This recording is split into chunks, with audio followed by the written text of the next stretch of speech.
a new era of spaceflight. And that's absolutely what we feel. We've been feeling this build since 2014 when these contracts were first awarded to Boeing and SpaceX for delivery of astronauts to low Earth orbit so that NASA and our international partners can continue exploration to deep space, starting with the Moon and Mars and the future Gateway.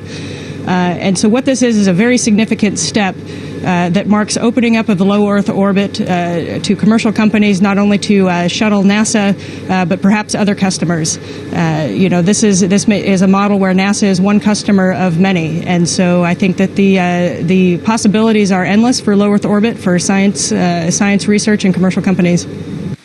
I'm going to come back to that in just a minute, but for as long as I've got you with the mic, Ann, you guys are going to be joined next week by 3 new crew members, including Nick Hague and Christina Cook, and you get to do 2 EVAs, we hear, including one with Christina. So you guys will be the 13th and 14th women to walk in space, I think, since 1984. Is that significant to you? I mean, how should we view that?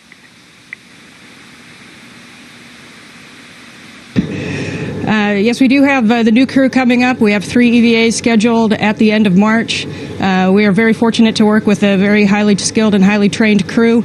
As far as the significance, I really believe that the fact that we don't really have to talk about it too much when we're making crew assignments shows that I think that we are really just I suppose symptoms that equality's been reached. When NASA makes crew assignments, that's not something that they take into account, and so we're really focused on that first spacewalk on March 22nd, and plans for spacewalks after that won't be finalized until after we know the results of that one. Well, when that does happen, and I understand exactly what you're saying, I've had the same thought myself, but I guess just because it's only happened 12 times in the past over, with scores of male spacewalkers, does that make you a role model, whether you want to be or not? I mean, do you think young women can look at this as another sign that even in space, these doors are now open? Well, I certainly do think that representation is important for a lot of people, a lot of kids. If they want to grow up and be astronauts, it's important for a lot of people to look out and see someone that looks like them. And what I always tell them is to keep their head down and keep working. And if I can be an inspiration to any child that wants to grow up and get into the business of space exploration, then I'm absolutely thrilled to do so. I assume you and Christina have trained together. I just was wondering briefly what you look forward to the most about putting that helmet on and going out the door. Well, for me, I've wanted to be an astronaut since I was 3 years old, and certainly, when you picture an astronaut out on a spacewalk, that's kind of the quintessential, moment of becoming, when you want to be an astronaut when you're little, that's kind of what you think about. So for me, honestly, my head's down in preparations. There's no routine day in space flight. Spacewalks are one of the more riskier things that we do up here, and so it's very important that we're keeping our heads down. We're focused on our task, and I suppose after it's all gone successfully, then I'll step back and kind of take it all in. Thank you very much, and let me get a quick one in for David, if I could. David, you were the board engineer, co-pilot during your launch aboard the Soyuz, and I saw you inside the Crew Dragon, and in that wide-angle lens, it looks fairly roomy in comparison. What are your impressions of this new spacecraft? Yeah, certainly physically looks kind of very slick inside. The Soyuz, as you know, has gone through decades of iterations, of improvements, of adding equipment. So, any spacecraft ends up looking the way it looks. So I don't know how it will be to fly the Dragon. I've not had that training. The one thing that I enjoyed about the Soyuz was this notion that there is in most cases a way for the crew to act manually and take over should something go wrong. Maybe a reflection of the times when it was designed. Crew Dragon, it was a beautiful moment to see it approach. You saw that amazing photos that Anne was able to take, and it is a moving moment to see the opening of a new chapter where we have this new possibility, a new tool in our quiver for space exploration.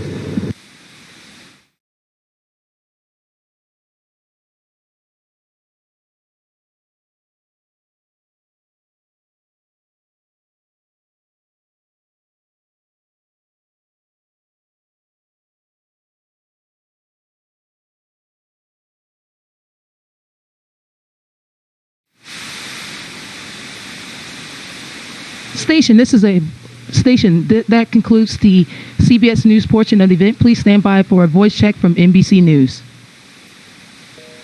This is NBC News Washington. Do you copy? Copy, standing by. We have you loud and clear. Welcome aboard the International Space Station. Hi, guys. Nice to see you. It's Tom Costello at NBC News in Washington. I'd love to talk to you about rugby and my kid's sore throat, doctor, but why don't we cut right to the chase if we could?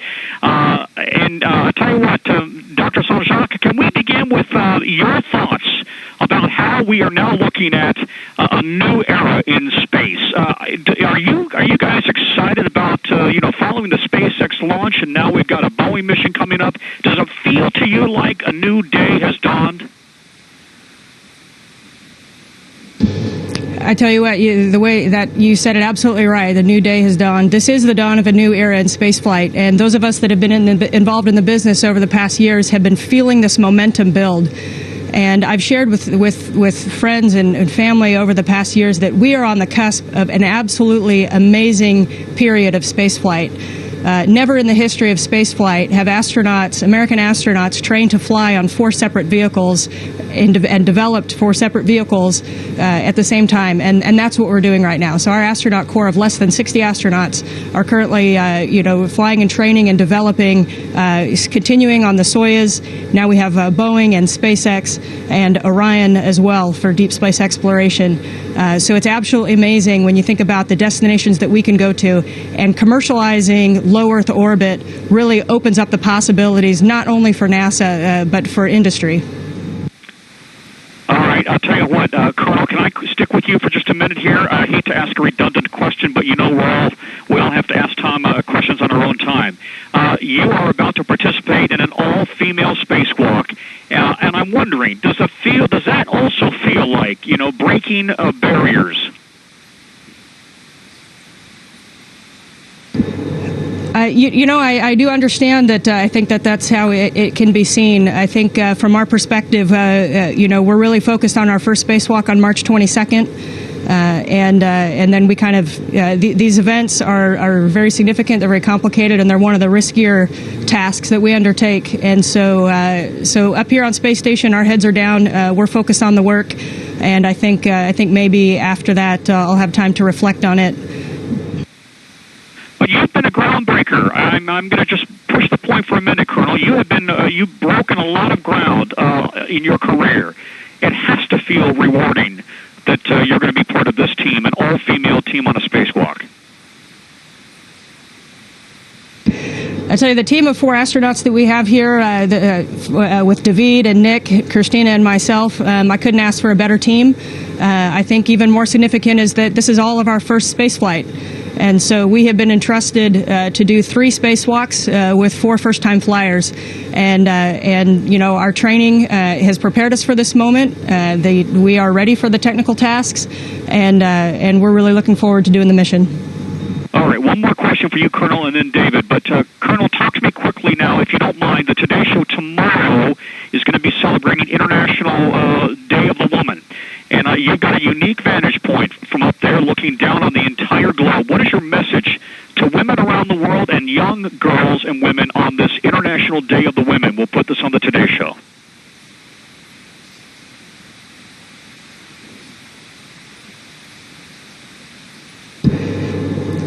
I think that my career and perhaps me being up on the International Space Station can really show women and girls and everybody that hey, we're not just sitting at the table, we're leading the table. There's no excuses. You can accomplish whatever you want to.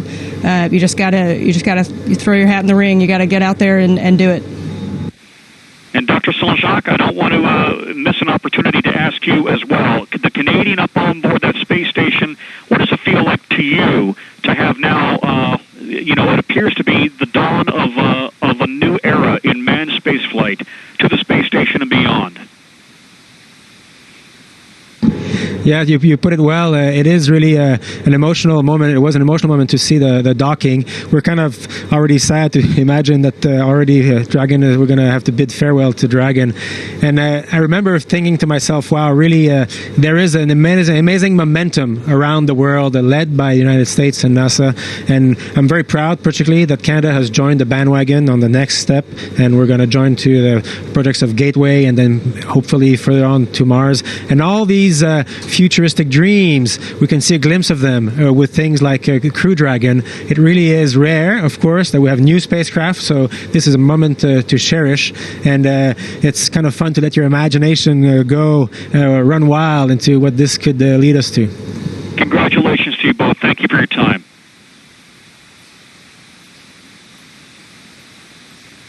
Station, this is Houston ACR. That concludes the NBC News portion of the event. Please stand by for a voice check from ABC News.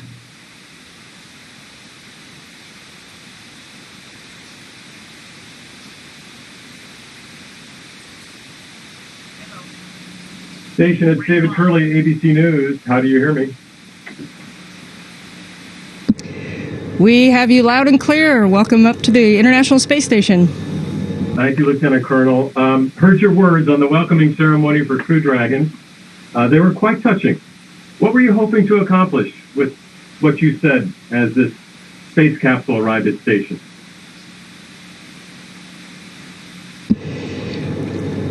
You know, when we come up to the International Space Station and we can look back at our Earth, and it's this marrying up of an amazing view of our planet while sitting inside some of the most advanced technology that's ever been developed by humans across the world. And it gives you this perspective of really what we're capable of when we focus on our common interests instead of our differences. Every single day we work with people across the globe who are driven by a passion for exploration and a desire to go beyond where humans have ever gone before. And when you get that perspective, you feel this obligation to share it with people. You feel like if you could just tell everybody, if you could make everybody feel the way that you feel and see the things that you see, we could just do even more amazing things. So the message that I really hope to communicate was to tell everybody, like, hey, look what we can do when we really work together. That was a first, having a private capsule arrive. Another first is coming, potentially you and Christina out, the first all-female spacewalk. Are you thinking about that? The spacewalks that are coming up, we have 3 spacewalks scheduled at the end of March and the beginning of April for for the crew of the 4 of us. And we're absolutely thinking about the EVAs. We've been preparing for the EVAs, the spacewalks, for months now.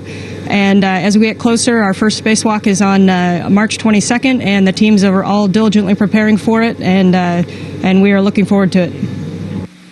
But it'll be historic.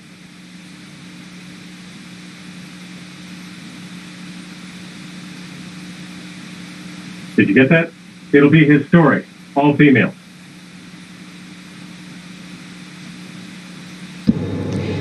Yes, the second one, depending on the outcome of the first spacewalk, the second one right now is scheduled for Christina and myself to continue the upgrades on the outside of the space station. We understand that it is significant historically. I think right now our teams, we have so much to focus on and prepare for up here that our heads are kind of down. But we certainly understand the significance of it. And hopefully, in the future, it won't be such a surprise to folks. NASA certainly doesn't take it into account when making crew assignments. It just kind of happened that way, which in and of itself is probably a sign of where we're at. Before I get to David, I talked to Nick Hague. He says he's a rookie now coming up, and you're going to have to show him any rookie pranks planned that you can tell us about?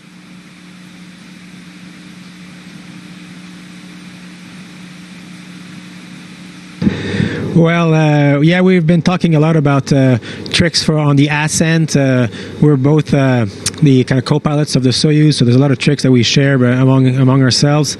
And then how to prepare really is the most important. And what we regularly tell people is, once you get to space station, there's procedures, there's ground control, there's your colleagues who've been there several months. You'll be okay. What you really have to prepare for is your family, your loved ones. Kind of wrap up things. Make sure you leave with no loose ends, because you never know what happens here first. And B, it's kind of difficult to manage your life when you're up here. We are really in an extreme place. Doesn't look like here. It's very comfortable, but we are on orbit, so you don't want to have to manage your bank account or prepare presents for your kids while up here. It's better to plan all that while you're on the ground. I wondered whether you were going to prank him on station, but let's move on. David, you were the first into the capsule, the Dragon capsule. Did you slide into the seat? How did it feel?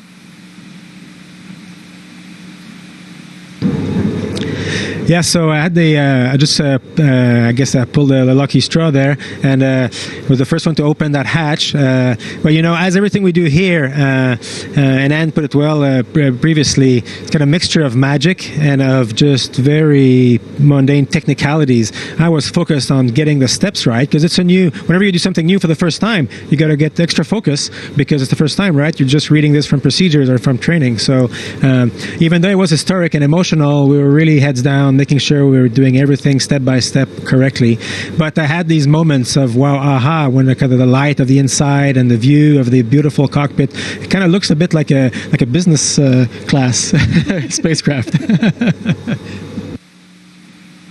I think we're out of time. Both of you, thank you very much. ABC's signing off. Station, this is Houston ACR. That concludes the event. Thank you, CBS News, NBC News, and ABC News. Station, we are resuming operational audio comms.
Hey, you're watching NASA TV, on the air and online every day, on this planet and beyond.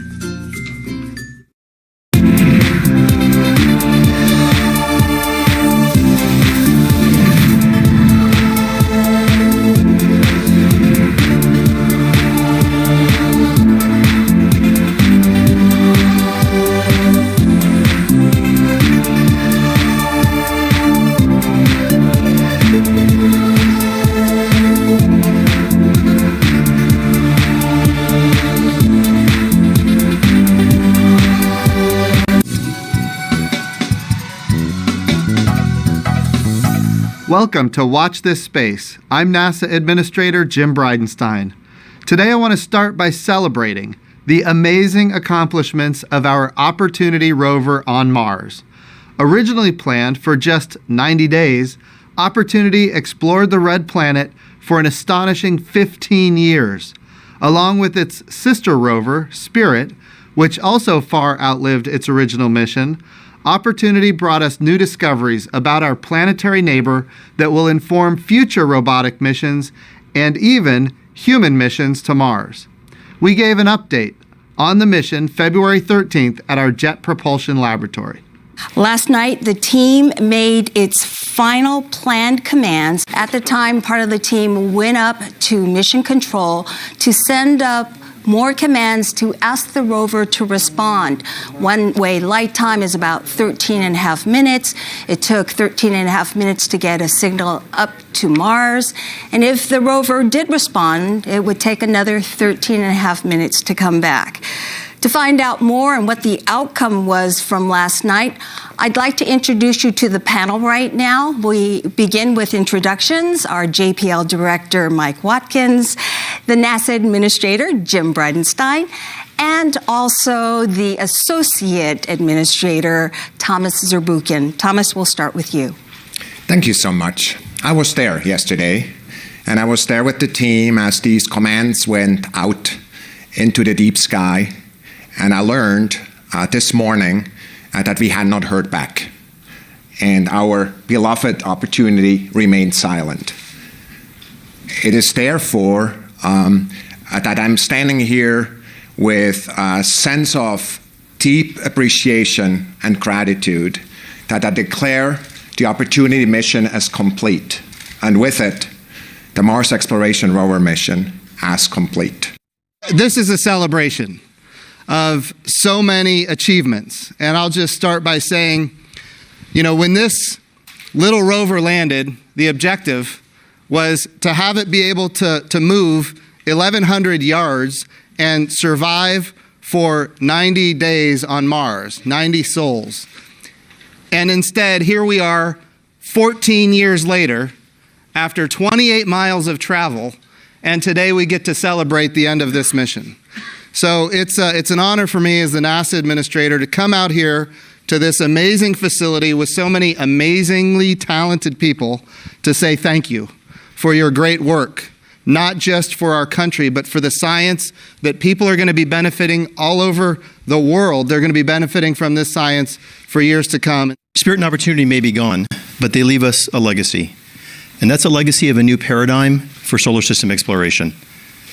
A robotic geologist on Mars and an integrated science and engineering operations team here on Earth all set out together on a mission of discovery. They didn't know what they would find. They didn't know which direction they would go, sometimes from one day to the next. And they made it work. And they made it work longer than any of us thought possible by both brilliant scientific deduction of where to go and brilliant engineering to keep the rovers alive. Confirmation of a safe landing. We're seeing it on the LTP.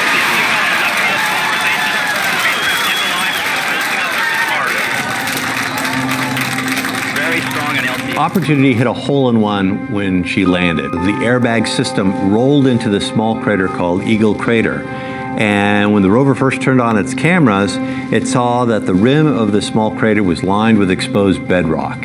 So we took out our microscope for the first time and we took a picture, and the surface of Mars at that location is littered with an uncountable number of little round things. That were called blueberries because they looked like blueberries in a muffin. What we discovered was that those are features that form in water, and they were a really definitive sign that there had been liquid water on the surface of Mars sometime in the past. After we left Eagle Crater, we went to Endurance Crater, and that's the crater we drove down in.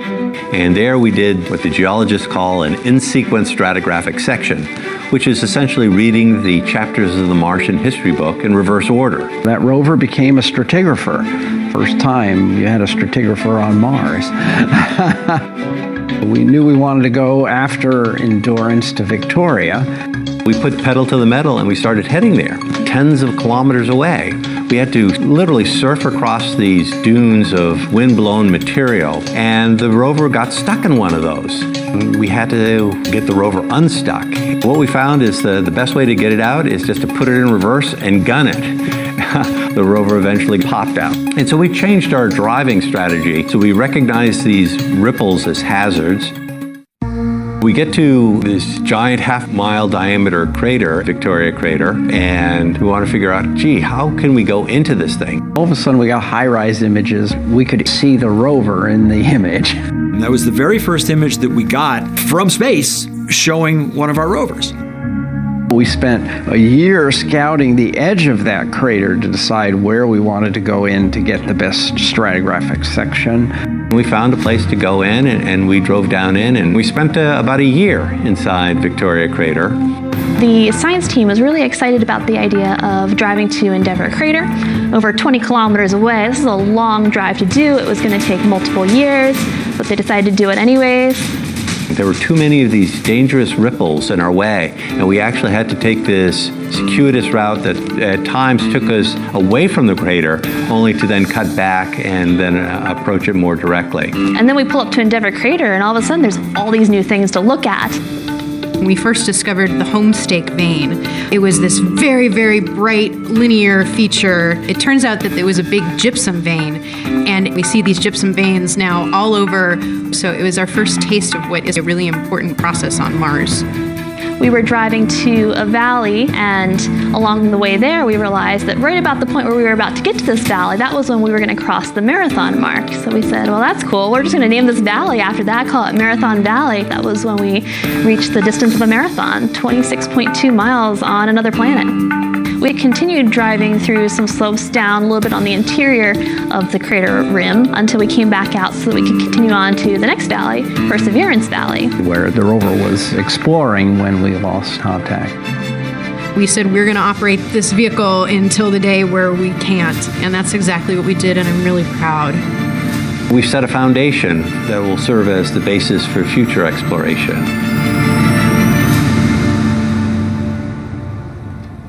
NASA is committed to sending humans forward to the moon in the next decade, and this time, we're going to stay.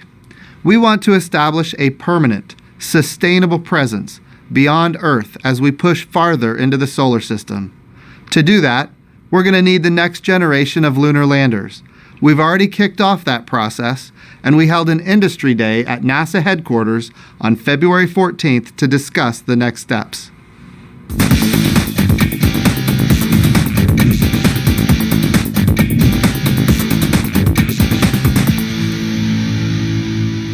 Today, we're highlighting a broad agency announcement about putting humans back on the surface of the moon. And of course, you're here today because one of your company is interested in participating in this activity. And we're very interested in your participation in a way that maybe historically NASA hasn't involved commercial industry the way we're involving it today. And I'm going to tell you why we're doing it. The President issued what we call Space Policy Directive 1. It says that we're going to go back to the moon. And I like to say that we're going to go forward to the moon. We're going to go to the moon in a way that we've never gone to the moon before. We're going to go with international partners. We're going to go with commercial partners. And here's the key element. We're going to go sustainably. In other words, this time when we go to the moon, we're going to stay. So we're not going back to the moon to leave flags and footprints and then not go back for another 50 years. We're going to go sustainably to stay with landers and robots and rovers and humans. And that's what we're here to talk about today. We're going to put humans on the surface of the moon. We're going to build an architecture where we can go back and forth again and again and again. Another piece of Space Policy Directive 1 is actually using the resources of the moon. It was discovered back in 2008 that there was potentially water ice on the surface of the moon. In 2009, NASA did a study, and we've now discovered that there's hundreds of billions of tons of water ice on the surface of the moon. So, new American policy, we're going to utilize the resources of the moon. Water ice represents oxygen, air to breathe. It represents water to drink. In other words, life support. But it also represents rocket fuel. Hydrogen and oxygen is the same fuel that powered the space shuttles. So all of that is abundant in hundreds of billions of tons at the poles of the moon. So we're going to go back to the moon. We're going to go forward to the moon. We're going to go with international partners and with commercial partners. We're going to go sustainably. We're going to utilize the resources of the moon. We're going to retire risk. We're going to improve technology. And then we're going to take as much of this as possible and replicate it at Mars.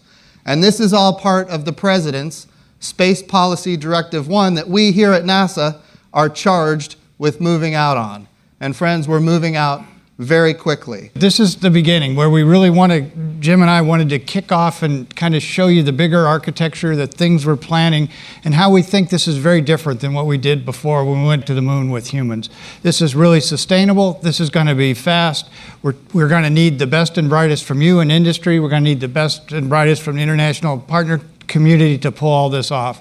And we've got a great plan to do this. It all fits under Space Policy Directive 1 with sustainability. It fits under that in cooperation with industry, commercial partners, and also with international partners. I want to thank the entire NASA family for their hard work as we push the boundaries of human exploration, as we make new discoveries about our Earth, our solar system, and the universe beyond, as we improve flight, and as we innovate new technologies. It's an exciting time, and there's a lot on our plate, but I know we'll continue to rise to the challenge. Thank you again for watching. Check out nasa.gov/watchthisSpace and follow me on Twitter @Jim Bridenstine. Ad Astra.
We were that first crew that was going to get a chance to fly this vehicle and test this vehicle that was going to take human beings to the moon.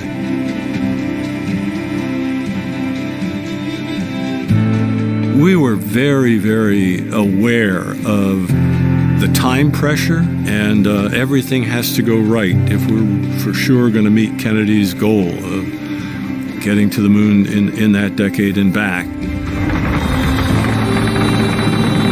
Apollo 9 was an engineering mission from beginning to end. We tested every possible thing that could be tested. The mission was completely dedicated to testing the systems, the engines, and the guidance and navigation, all kinds of things that we could do in Earth orbit. So when we first got into orbit, we had a lot of stuff to do. And so we needed to make sure that we had all the data we could get.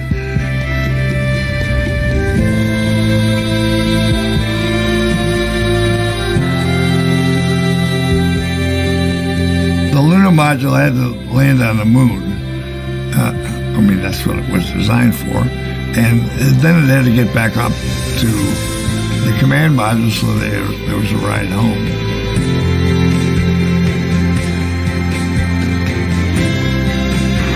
How does that sports car handle, Jim? Pretty nice. It's really very difficult to get the coordinate system in your head. Normally we dock looking out this way, and for the docking with the lunar module handle this way.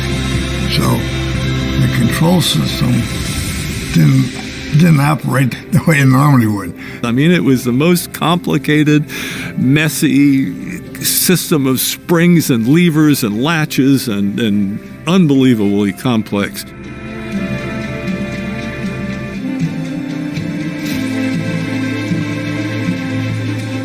We depressurized both the lunar module and the command module, and Rusty was going to get out and transfer over to the command module. And we were doing that to see that it could be done.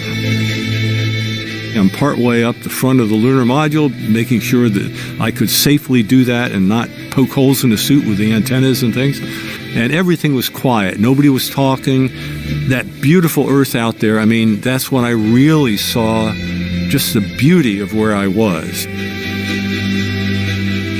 Now, Dave wanted to get out of the spacecraft, too, so part of the mission was for him to open up the hatch. So we were all out there in a vacuum. Here we are at this historic moment that we're all part of, not just the astronauts, but everybody who's alive today, and we're all on this small planet as representative of life. We're beginning to move out from this planet, which, as far as we know, contains all of the life in our little corner of the universe.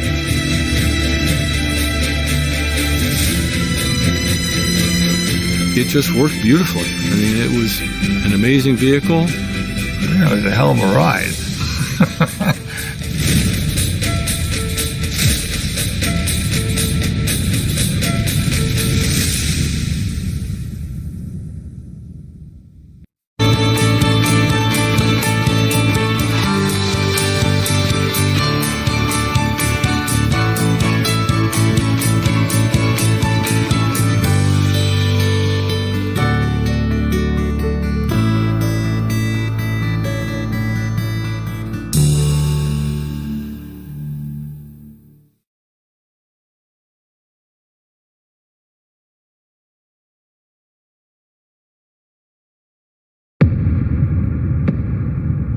Atmospheric entry. The radar will lock on the ground in approximately 5 seconds from now. We went in this to try to transform our understanding of Mars. We're essentially going back in time. It's gone through hardships, it's gone through incredible victories.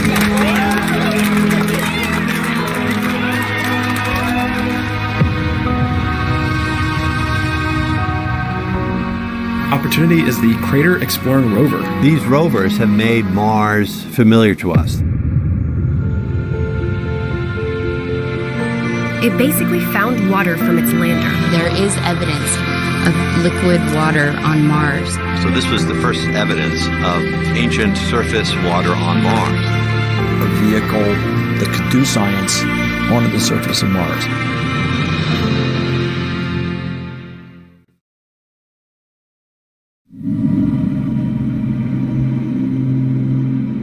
We choose to go to the moon in this decade and do the other things, not because they are easy, but because they are hard.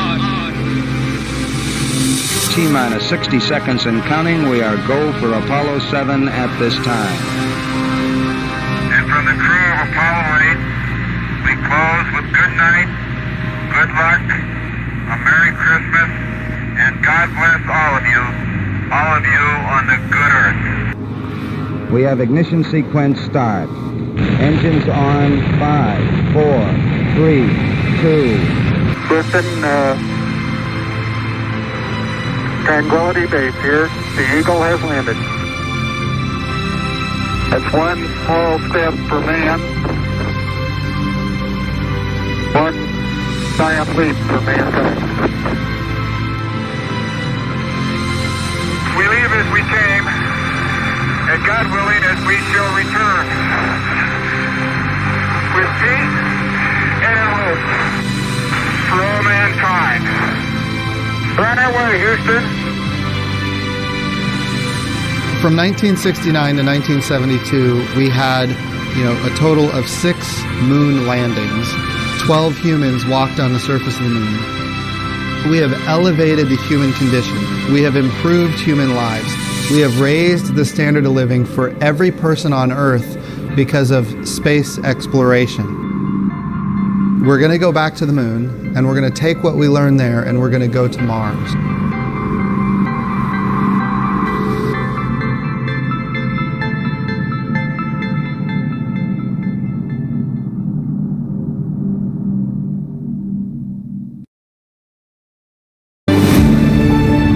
That's one small step for man,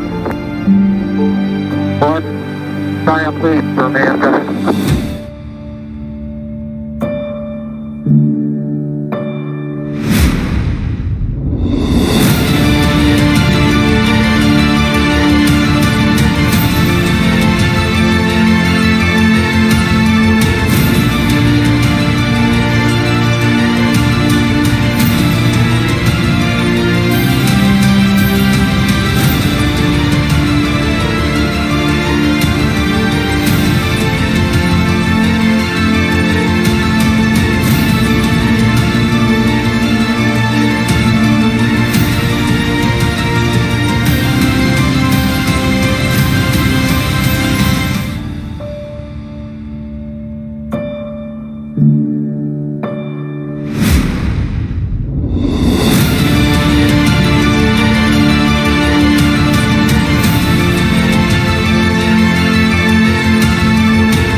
Station, this is Houston. Are you ready for the event?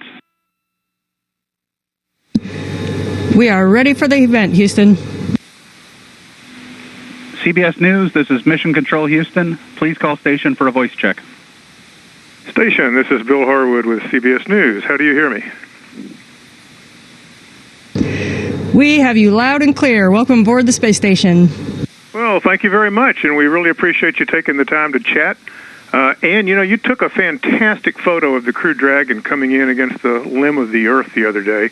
Tell me what this mission means to NASA and its importance for ending the agency's sole reliance on Russia to get astronauts to and from the station. Well, when I took that picture and shared that out, I commented the fact that this is a new era of spaceflight.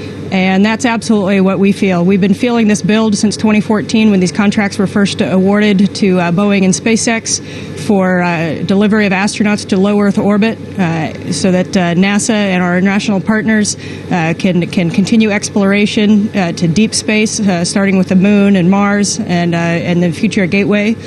And so what this is a very significant step that marks opening up of the low Earth orbit to commercial companies, not only to shuttle NASA, but perhaps other customers. This is a model where NASA is one customer of many, and so I think that the possibilities are endless for low Earth orbit for science research and commercial companies.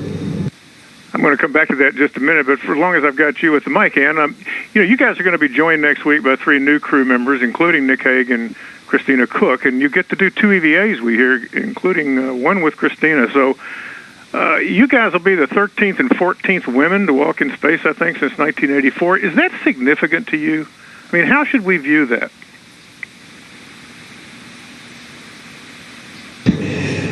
Yes, we do have the new crew coming up. We have 3 EVAs scheduled at the end of March. We are very fortunate to work with a very highly skilled and highly trained crew.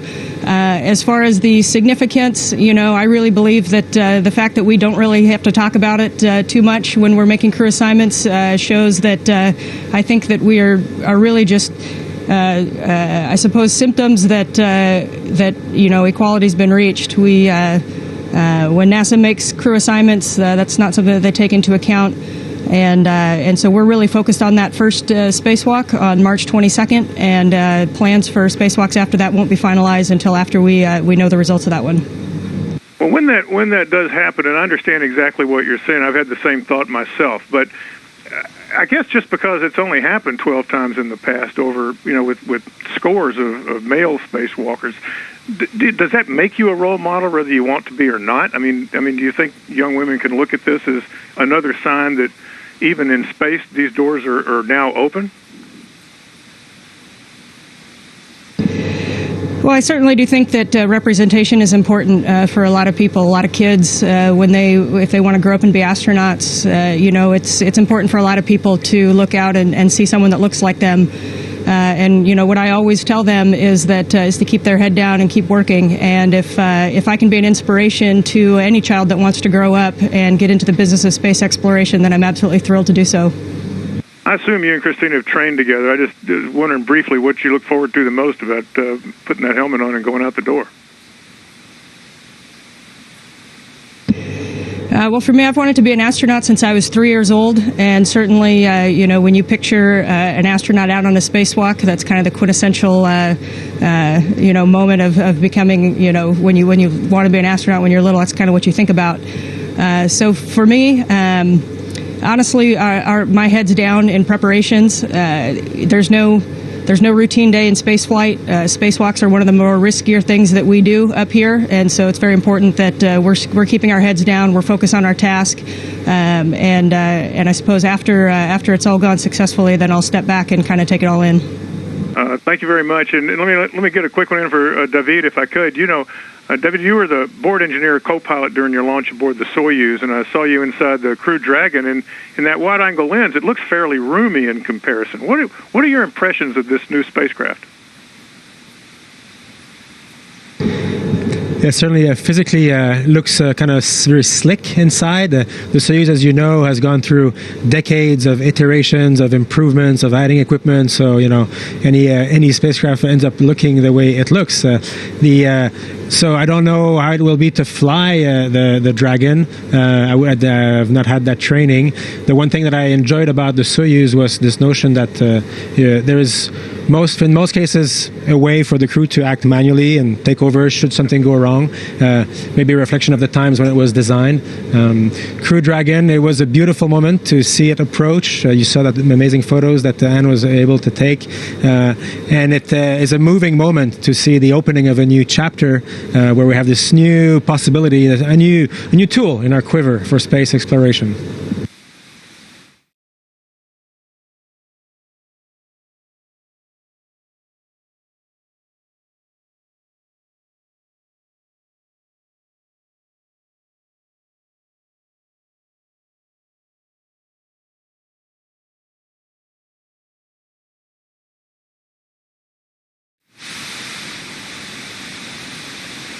Station, this is a station. That concludes the CBS News portion of the event. Please stand by for a voice check from NBC News. This is NBC News Washington. Do you copy? Copy. Standing by. We have you loud and clear. Welcome aboard the International Space Station. Hi, guys. Nice to see you. It's Tom Costello at NBC News in Washington. I'd love to talk to you about rugby and my kid's sore throat, Doctor, but why don't we cut right to the chase if we could? I'll tell you what, Dr. Saint-Jacques, can we begin with your thoughts about how we are now looking at a new era in space? Are you guys excited about following the SpaceX launch, and now we've got a Boeing mission coming up? Does it feel to you like a new day has dawned? I tell you what, the way that you said it, absolutely right. The new day has dawned. This is the dawn of a new era in spaceflight, and those of us that have been involved in the business over the past years have been feeling this momentum build. And I've shared with friends and family over the past years that we are on the cusp of an absolutely amazing period of spaceflight. Never in the history of spaceflight have American astronauts, trained to fly on 4 separate vehicles and developed 4 separate vehicles at the same time. And that's what we're doing right now. So our astronaut corps of less than 60 astronauts are currently, flying and training and developing, continuing on the Soyuz. Now we have Boeing and SpaceX and Orion as well for deep space exploration. So it's absolutely amazing when you think about the destinations that we can go to, and commercializing low Earth orbit really opens up the possibilities not only for NASA but for industry. All right, I'll tell you what, Colonel, can I stick with you for just a minute here? I hate to ask a redundant question, but we all have to ask Tom questions on our own time. You are about to participate in an all-female spacewalk, and I'm wondering, does that also feel like, breaking barriers? I do understand that. I think that's how it can be seen. I think from our perspective, we're really focused on our first spacewalk on March 22nd. And then we kind of, these events are very significant, they're very complicated, and they're one of the riskier tasks that we undertake. And so up here on Space Station, our heads are down, we're focused on the work, and I think maybe after that I'll have time to reflect on it. But you've been a groundbreaker. I'm going to just push the point for a minute, Colonel. You have been, you've broken a lot of ground in your career. It has to feel rewarding that you're going to be part of this team, an all-female team on a spacewalk. I tell you, the team of 4 astronauts that we have here, with David and Nick, Christina, and myself, I couldn't ask for a better team. I think even more significant is that this is all of our first spaceflight. And so we have been entrusted to do 3 spacewalks with 4 first-time flyers, and our training has prepared us for this moment. We are ready for the technical tasks, and we're really looking forward to doing the mission. All right, one more question for you, Colonel, and then David. But Colonel, talk to me quickly now, if you don't mind. The Today Show tomorrow is going to be celebrating International Day of the Woman. And you've got a unique vantage point from up there looking down on the entire globe. What is your message to women around the world and and young girls and women on this International Day of the Women. We'll put this on the Today Show.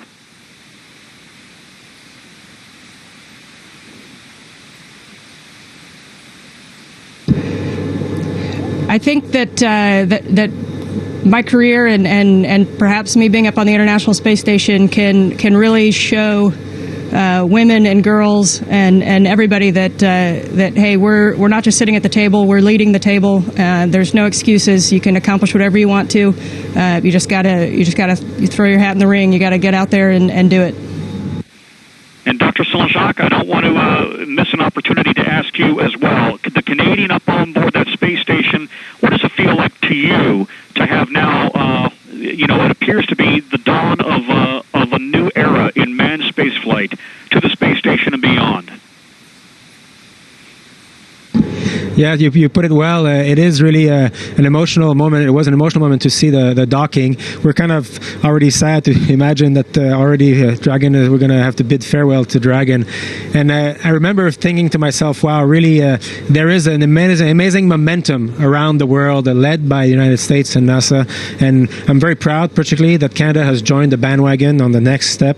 And we're going to join to the projects of Gateway and then hopefully further on to Mars. And all these futuristic dreams, we can see a glimpse of them with things like Crew Dragon. It really is rare, of course, that we have new spacecraft, so this is a moment to cherish, and it's kind of fun to let your imagination run wild into what this could lead us to.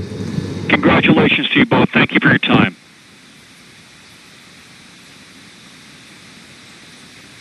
Station, this is Houston ACR. That concludes the NBC News portion of the event. Please stand by for a voice check from ABC News.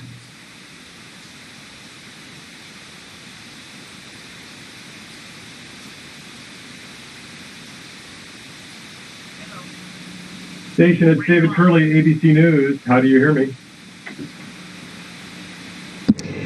We have you loud and clear. Welcome up to the International Space Station. Thank you, Lieutenant Colonel. Heard your words on the welcoming ceremony for Crew Dragon. They were quite touching. What were you hoping to accomplish with what you said as this space capsule arrived at station?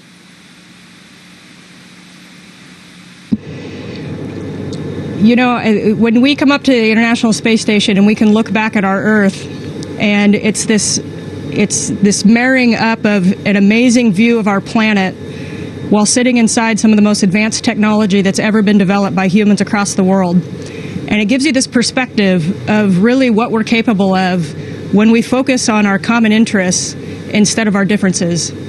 Every single day we work with people across the globe who are driven by a passion for exploration and a desire to go beyond where humans have ever gone before. And when you get that perspective, you feel this obligation to share it with people. You feel like if you could just tell everybody, if you could make everybody feel the way that you feel and see the things that you see, we could just do even more amazing things. So the message that I really hope to communicate was to tell everybody, like, hey, look what we can do when we really work together. That was a first, having a private capsule arrive. Another first is coming, potentially you and Christina out, the first all-female spacewalk. Are you thinking about that? The spacewalks that are coming up, we have 3 spacewalks scheduled at the end of March and the beginning of April for for the crew of the 4 of us. And we're absolutely thinking about the EVAs. We've been preparing for the EVAs, the spacewalks, for months now. And as we get closer, our first spacewalk is on March 22nd, and the teams are all diligently preparing for it, and we are looking forward to it. But it'll be historic.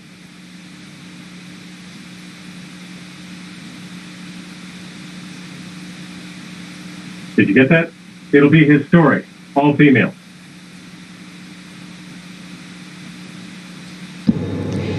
Yes, the second one, depending on the outcome of the first spacewalk, the second one right now is scheduled for Christina and myself to continue the upgrades on the outside of the space station. We understand that it is significant historically. I think right now our teams, we have so much to focus on and prepare for up here that our heads are kind of down. But we certainly understand the significance of it. and hopefully, in the future, it won't be such a surprise to folks. NASA certainly doesn't take it into account when making crew assignments. It just kind of happened that way, which in and of itself is probably a sign of where we're at. Before I get to David, I talked to Nick Hague. He says he's a rookie now coming up, and you're going to have to show him any rookie pranks planned that you can tell us about?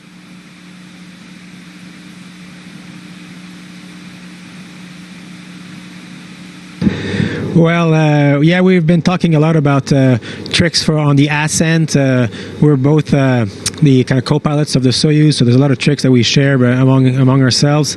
And then how to prepare really is the most important. And what we regularly tell people is, once you get to the space station, there's procedures, there's ground control, there's your colleagues who've been there several months. You'll be okay. What you really have to prepare for is your family, your loved ones. Kind of wrap up things. Make sure you leave with no loose ends, because you never know what happens here first, and B, it's kind of difficult to manage your life when you're up here. We are really in an extreme place. Doesn't look like here. It's very comfortable, but we are on orbit, so you don't want to have to manage your bank account or prepare presents for your kids while up here. It's better to plan all that while you're on the ground. I wondered whether you were going to prank him on station, but let's move on. David, you were the first into the capsule, the Dragon capsule. Did you slide into the seat? How did it feel?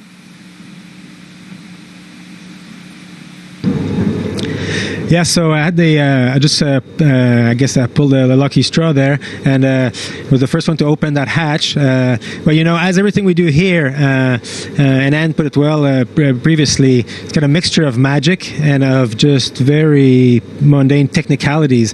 I was focused on getting the steps right, because whenever you do something new for the first time, you got to get extra focus, because it's the first time, right? You're just reading this from procedures or from training. So even though it was historic and emotional, we were really heads down, making sure we were doing everything step by step correctly.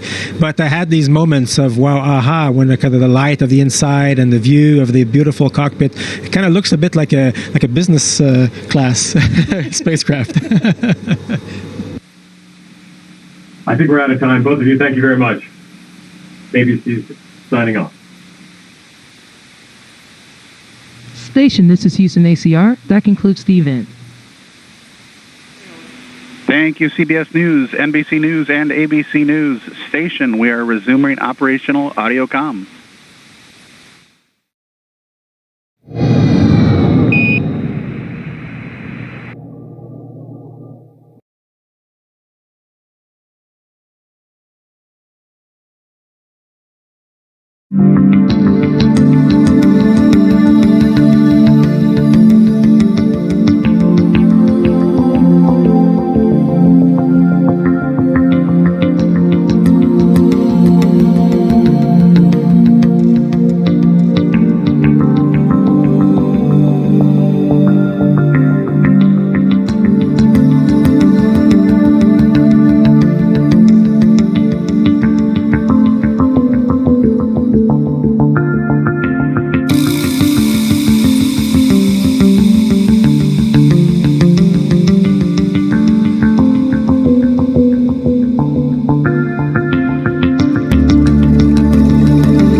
Hey, you're watching NASA TV, on the air and online every day, on this planet and beyond.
All stations on Dragon, 1 minute until configured for terminal count. T-minus 30 seconds.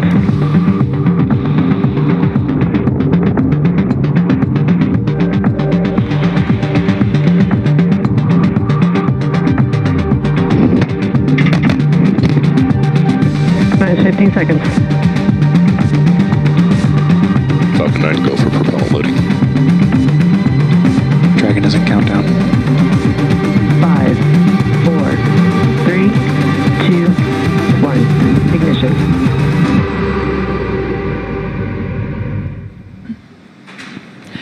Welcome to our live coverage of SpaceX's Demo 1 mission. If you're just joining us, Dragon has performed its final departure burns from the International Space Station and is on its way back home to us. Today's mission actually began back on March 2nd when Dragon launched from Kennedy Space Center in Florida. Following that successful launch, Dragon arrived at the space station and docked with the orbiting lab on March 3rd. Dragon's return to Earth will mark the third completion of SpaceX's first demonstration mission for NASA's Commercial Crew program. While there are no astronauts on board Dragon today, this demonstration mission represents an important milestone as we approach our first crewed mission later this year. Earlier today, Dragon powered up from sleep mode and began its departure procedures and system checks. That's right, and then the spacecraft autonomously undocked from the International Space Station at 11:32 p.m. Pacific time just yesterday on March 7th. I'm pretty sure it's March 8th now. We've been here all night. And then it began a series of departure burns to move away from the station.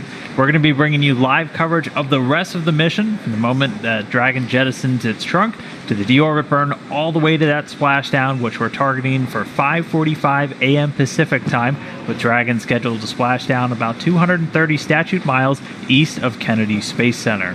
One interesting historical note for you real quick, it's actually been nearly 50 years to the day since Apollo 9 was the last spacecraft built for humans to splash down in the Atlantic. It completed its mission back on March 13th, 1969. So a pretty big day and a pretty big historical note here. Unfortunately, due to a communications blackout, we're not going to be able to show you every step of Dragon's journey home, but we're going to be bringing you live status updates as it goes through the phase of things like the deorbit burn and the trunk separation, and we've been getting some pretty great views from the recovery ships out there, so we should have good views of Dragon as it comes down towards the water. Yeah. Now, in this next phase of the mission, Dragon has a series of steps to complete before it returns home. First, Dragon will jettison its trunk, like Dan just said, which is the cylindrical, unpressurized part of the spacecraft. We do this as the trunk is no longer needed to complete the mission.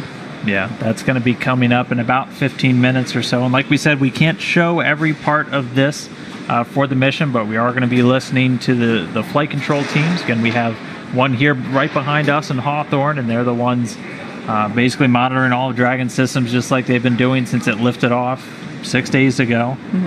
It's flown by so far. It really has. But we're going to be listening in and giving you the updates as they come in.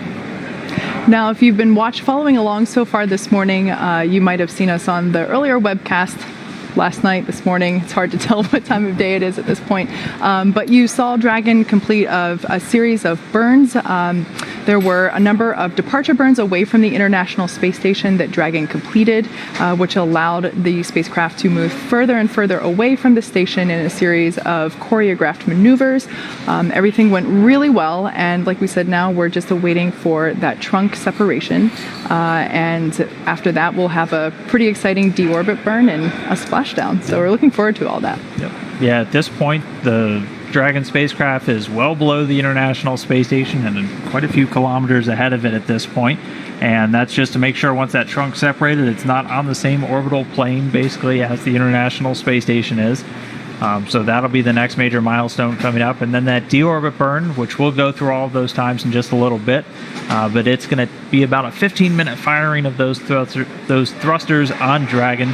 And that's just basically going to take it out of orbit. So it's going to fire these thrusters until that trajectory is basically pointing it right back down in the ocean, in the Atlantic, where we're landing a spacecraft built for humans for the first time in 50 years. So this is going to be a really exciting morning. And like I said, we'll be bringing you some pretty great views. The sun is up already over on the East Coast, so we'll have a nice daytime splashdown.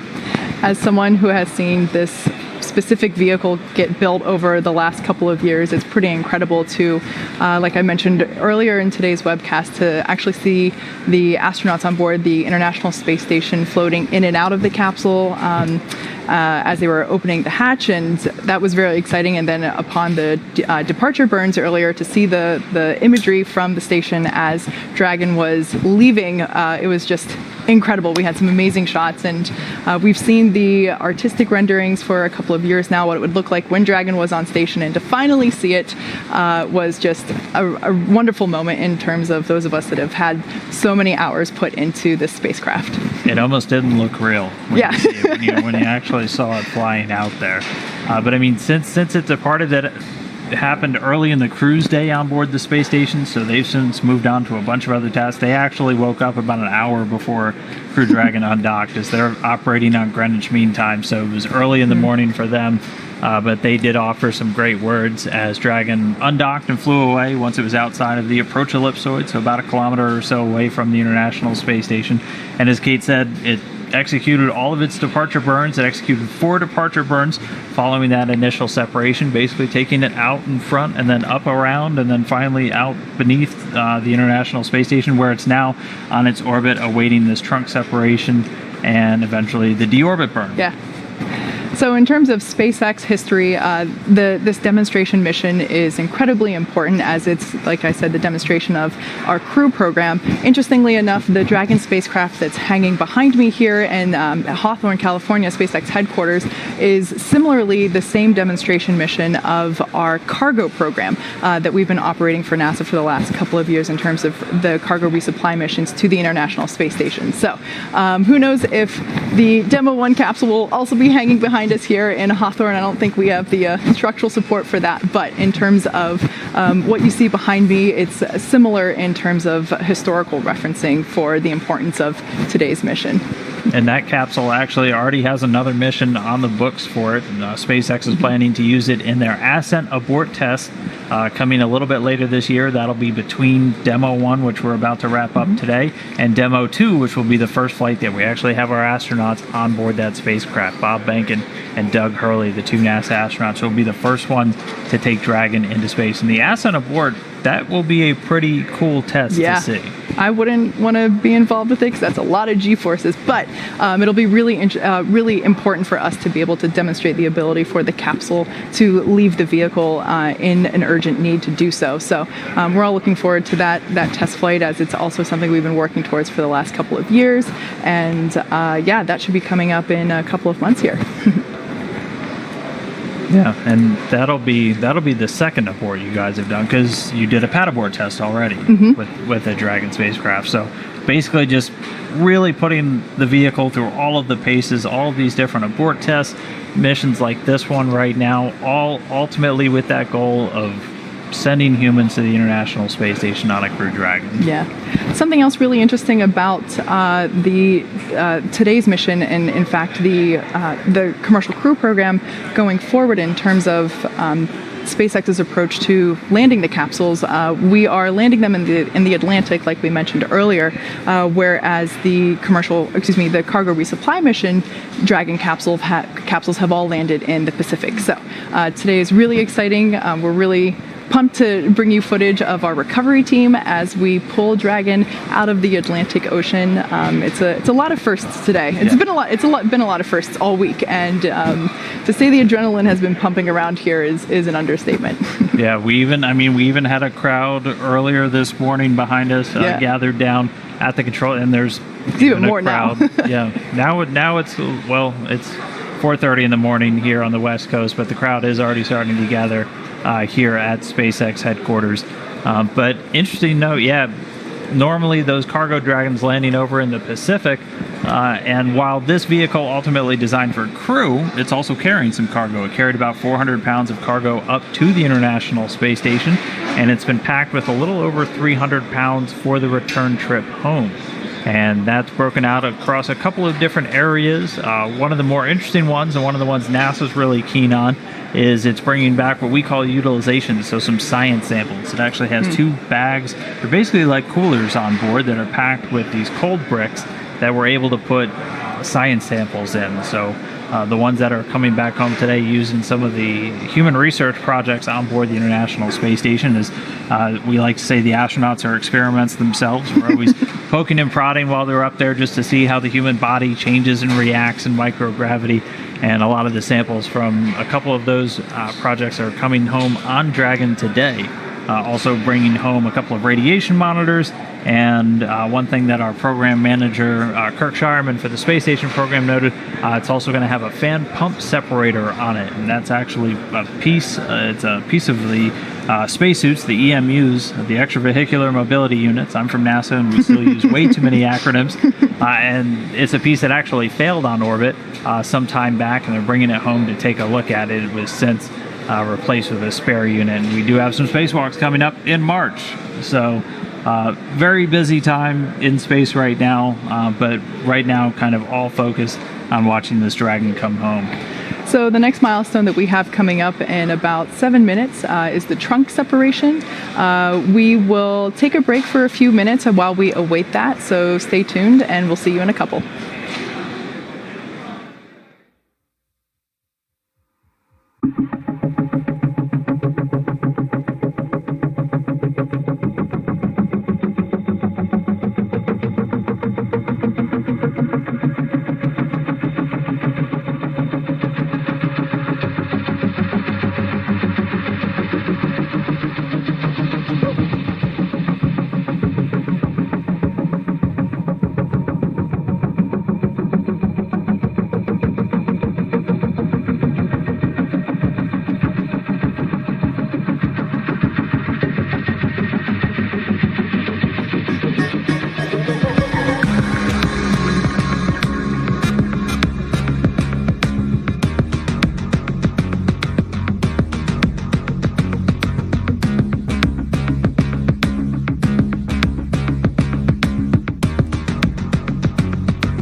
So right now we're waiting to hear for that trunk separation again.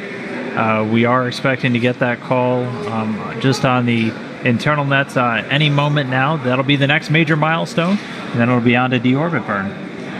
Exactly. So we should have that call out any minute now. As we wait for trunk separation, this is the last thing that Dragon has to do before it is able to re-enter the Earth's atmosphere and splash down in the Atlantic Ocean. That's right. Yeah, the trunk not coming home, but the rest of the Dragon capsule, the more important part, is going to be coming home. The other stuff that Dragon's going to do before it does that final re-entry is close that nose cone, and we'll get through a little bit of that soon, but basically, that nose cone is going to protect that top part of the Dragon spacecraft, the docking adapter, and also the guidance and navigation and control sensors. So that's one of the last major milestones. That's another kind of departure from the cargo Dragon, which that nose cone gets jettisoned during the launch phase. But with Crew Dragon keeping the nose cone all the way through, it helps in the actual reusability of the Crew Dragon for future missions. Now, that trunk section is unpressurized, and we are able to use it to transport cargo on the way up to the International Space Station, but everything that comes back from station is put into the pressurized section. So we are able to jettison that trunk as it's no longer needed, and we're able to shed that extra weight. And I think we just heard trunk separation. All right. So hopefully we'll be able to bring you visual here shortly. Actually, no, we're too far away from station at the moment, so yeah. Yep. So next up is going to be the spacecraft using some forward thrusters to perform the deorbit burn. This is going to be a really major step because once that deorbit burn happens, you're coming home. You're leaving orbit and you're coming back to Earth. Can't wait. And that's going to put Dragon on a trajectory for that return. The burn will last about 15 minutes once it starts. So we're going to, again, continue to stand by. This is kind of the calm before the storm, if you will, where we're just waiting for things to really get into motion. Dragon's going to pretty soon do that deorbit burn. And then following that, it only takes about 45 minutes or so until it's in the water, down in the Atlantic, and ready to get picked up by the teams on the boats out there. So once again, we're going to continue to stand by. We're going to bring you these updates as they come in. But one more milestone down, just a few more to go, and then Dragon's home.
And so again, right now we're just standing by for this deorbit burn to start. We are expecting it to start in about a minute or so.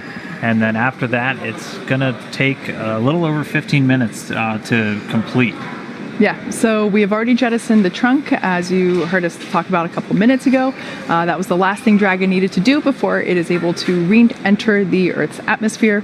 And like we said, that'll be about a 15-minute burn, and then we will have parachute deployment and splashdown after that. So, like Dan said, kind of the calm before the storm. We're going to have a lot of activity coming up once we do pass through the re-entry burn. But at this point, we should be getting confirmation of the deorbit burn in a couple of seconds here. That's right. And once the deorbit burn is complete, it's just about, I'm trying to do quick math in my head as I look at everything, but it's just about 40 minutes or so until Dragon's scheduled to be back down in the water. So it's a pretty quick ride from being in outer space to being right back down in the ocean. And we just had confirmation of the deorbit burn. So like we said, this will last about 15 minutes. So deorbit burn has begun. At this point, Dragon has begun to re-enter the Earth's atmosphere. It's going to get a little toasty, but we're excited for this to happen, as it is the next step, the next milestone in its journey home. That's right. And again, ultimate destination down in the Atlantic Ocean, and there are boats standing by. We'll go through all the recovery forces and everything on site, but there is one main recovery boat. It's the Go Searcher, and that's going to have all of the SpaceX recovery teams who are responsible for actually going out and picking the capsule up out of the water. That is a view of the Go Searcher. This is actually a camera view from one of the other boats that's in the area, the Go Navigator, that has the combined NASA team on board as well. So once we actually have crew on board, everyone's going to be on one boat, so it'll be a little bit tighter quarters. But you'll have, obviously, the SpaceX people to go and recover the capsule, and then the NASA people typically also bring along the flight docs and the nurses. Anybody who's ever seen a landing in a Soyuz over in Kazakhstan is familiar with that. Once the crew comes home, after about a 6-month period, it's important we get a quick medical check out with them, just take the vitals, make sure they're doing okay, and help manage as they readapt to Earth's gravity for the first time in, up to 6 months or longer. So everyone will be on one boat, but for today we do have 2 boats, so we'll get some additional views, hopefully, from those different cameras as we get to watch Dragon come down. But for now, we are in that deorbit burn, so we got a couple more minutes until that is complete, and then we're one step closer to Dragon being back. Yeah, so while Dragon is re-entering the Earth's atmosphere, we're going to pause for a few minutes until the deorbit burn completes, so be sure to stick around, and we'll see you in a few minutes.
So right now we're about halfway through that deorbit burn. So again, we expect it to last about 15 minutes and 20 seconds.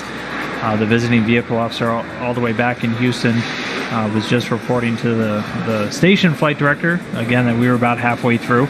We're continuing to get a couple of views from the boats, and again, those are cameras that are going to be tracking Dragon once it's coming down under those parachutes. And we're also starting to get, it looks like this is a view from a WB-57 airplane.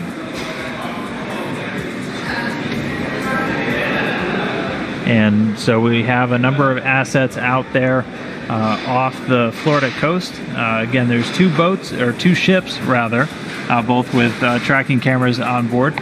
And NASA also flying its WB-57 aircraft, typically used for high-altitude weather research and other science missions. But it has a camera affixed on it and should hopefully give us some views of Dragon coming down under those parachutes. So there on your screen, you see a beautiful shot of Ghost Searcher, which is our primary recovery vessel.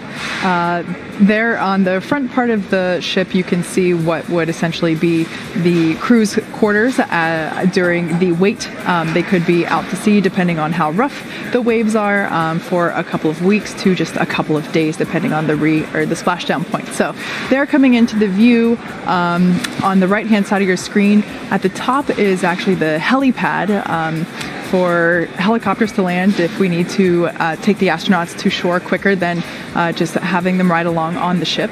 And really something that I just absolutely love about this vessel is underneath that helipad are actually medical quarters. So we're able to get the astronauts checked out immediately after egressing from the capsule, and we're able to check them out there and give them a warm welcome, not on land yet, obviously, but it's just such an incredible vehicle there that we're able to sustain so much activity while we're waiting for the astronauts to splash down, and then obviously once they are on board.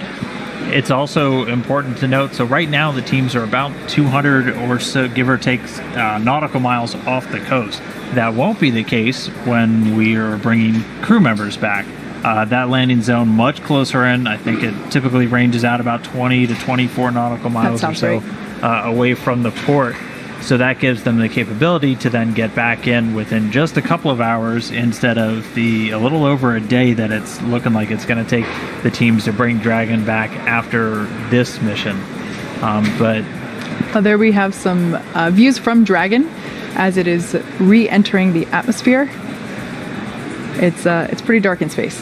Yeah, we're still in the midst of that deorbit burn. We're expecting that to take about 5 more minutes, so that's pretty unique, getting views from the spacecraft while that deorbit burn is still underway.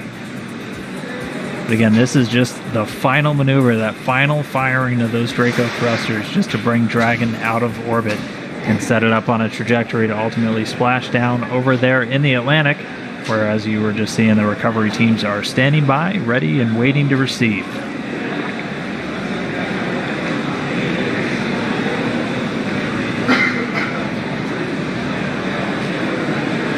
And again, this deorbit burn planned to last about 15 minutes and 20 seconds. And this is just to ultimately carry Dragon out of its circular orbit. So right now it's been in a circular orbit just beneath the space station's orbit. We call it the co-elliptic orbit for the last several hours. And this deorbit burn is going to radically change that planned orbit, basically setting it up to intersect back down with the Earth, back down there in the water where the recovery teams are waiting.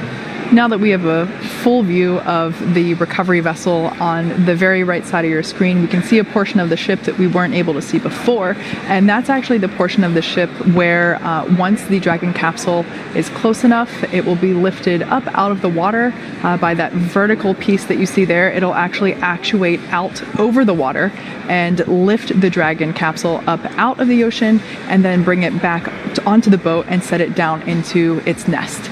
So pretty cool cool. This is new technology that we've installed on this ship specifically for our Crew Dragon missions. So it's like we said before, this is a demonstration mission, and while our recovery team has been practicing for recovery operations, this is obviously the first time that they will be practicing with a vehicle that's coming from space. So we're all very excited to be bringing you live coverage as all of this unfolds over the next hour or so.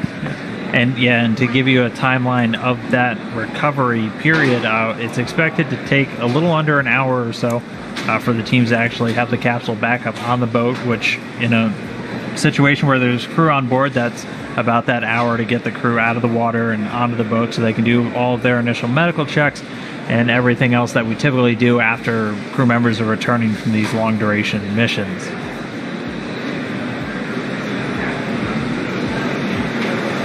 The waves looking pretty calm though, looking like really good conditions out there in the Atlantic. Again, they're a little over 200 nautical miles off the coast of Florida, and they'll ultimately be bound back for Port Canaveral, where the spacecraft's going to get brought back in and handed over to the SpaceX teams there, where they're going to begin processing and then pretty much getting ready to turn it around for that ascent aboard. Yeah.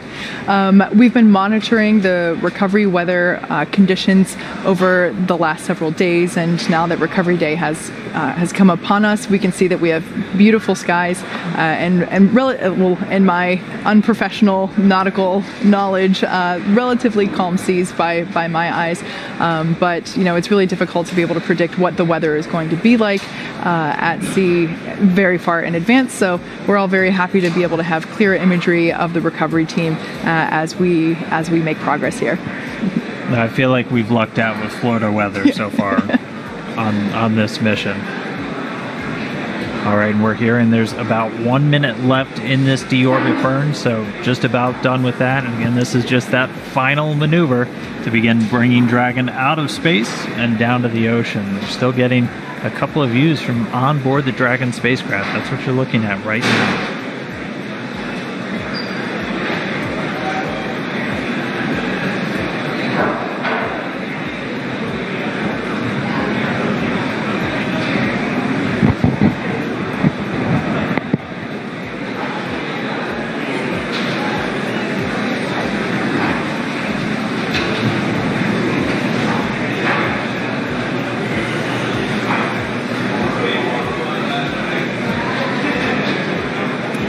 Now we're just going to stand by and listen for how the deorbit burn went. Should be wrapping up momentarily.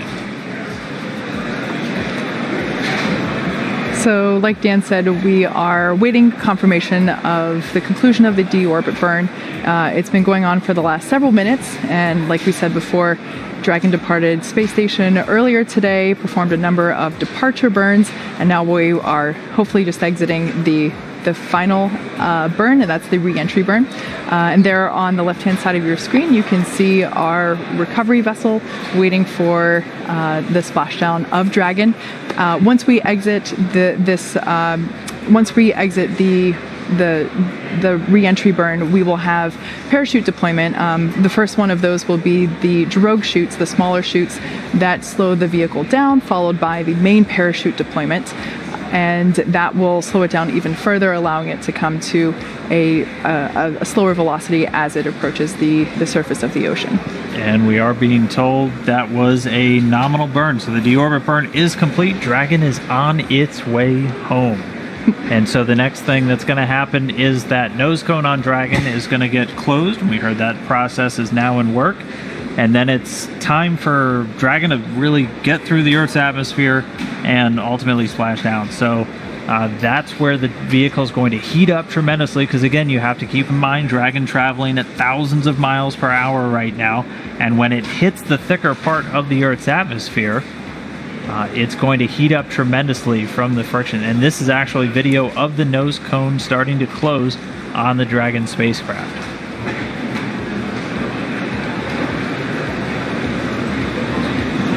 And again, that nose cone just closes to protect that top portion of the vehicle from all of the re-entry events, not only the re-entry through the Earth's atmosphere, but also once it's down in the water. And that protects the guidance and navigation and control sensors on top of Dragon. and also that docking ring that it uses to attach to the space station. So again, what you're seeing right now is the nose cone closing on the Dragon spacecraft as we await for it to re-enter the Earth's atmosphere.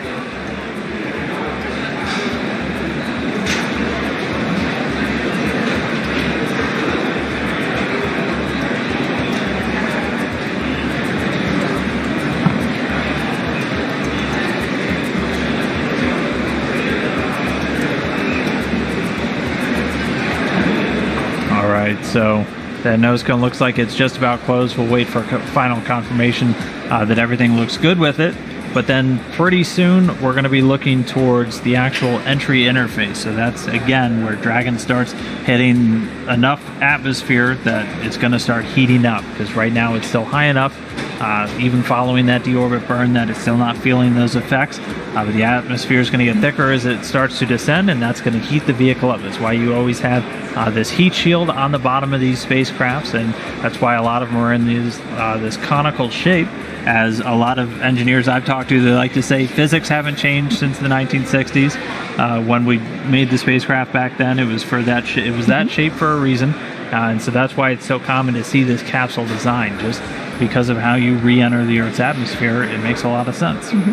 So we just heard confirmation that the nose cone hooks have begun the process of securing the nose cone into place prior to that re-entry burn. That's right. And so there's actually an anticipated time where you lose signal with the spacecraft, and that's just because as you're re-entering the Earth's atmosphere and you go through that intense heat, plasma actually builds up on the outside of the spacecraft, and you can't send or receive signals from there. So it's very common when there's people on board, you'll lose the voice communication between them and the ground, and you'll lose all the telemetry or the data streams that you have coming from the spacecraft to rooms like the Mission Control Center just behind us here in Hawthorne.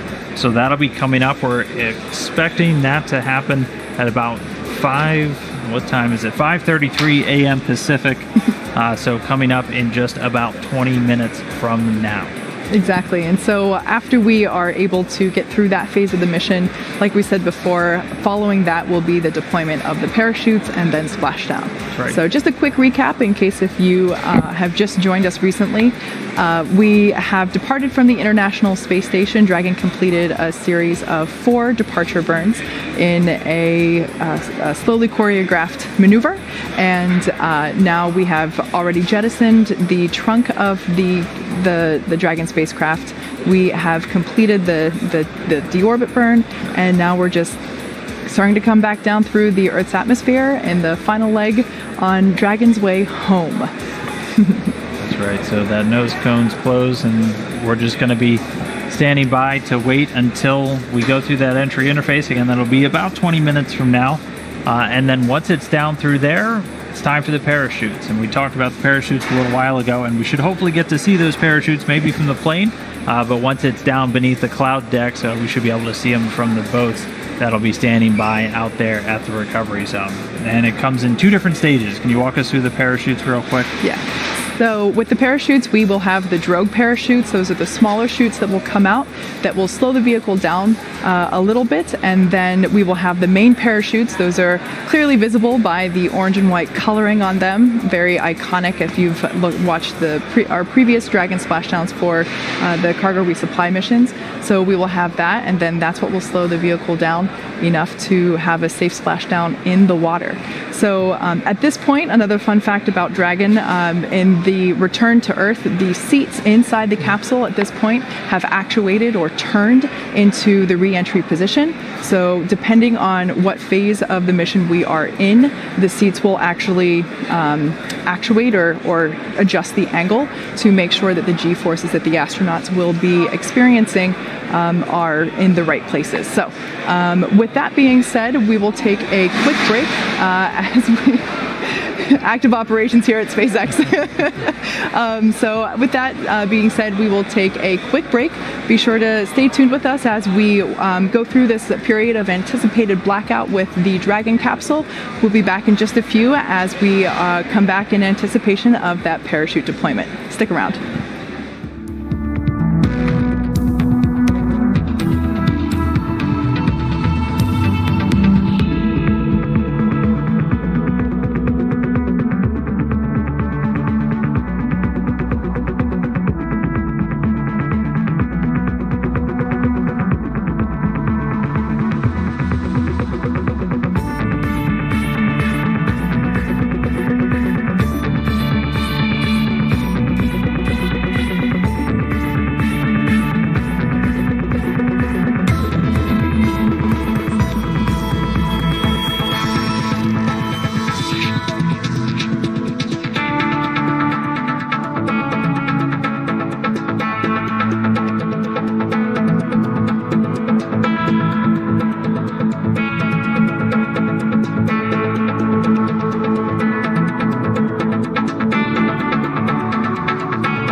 And if you're just now joining us, we have had a successful deorbit burn, so that was the last major milestone. We've also confirmed that the nose cone is closed, the hooks all engaged, and so now we're just waiting for Dragon to begin making its way through the Earth's atmosphere.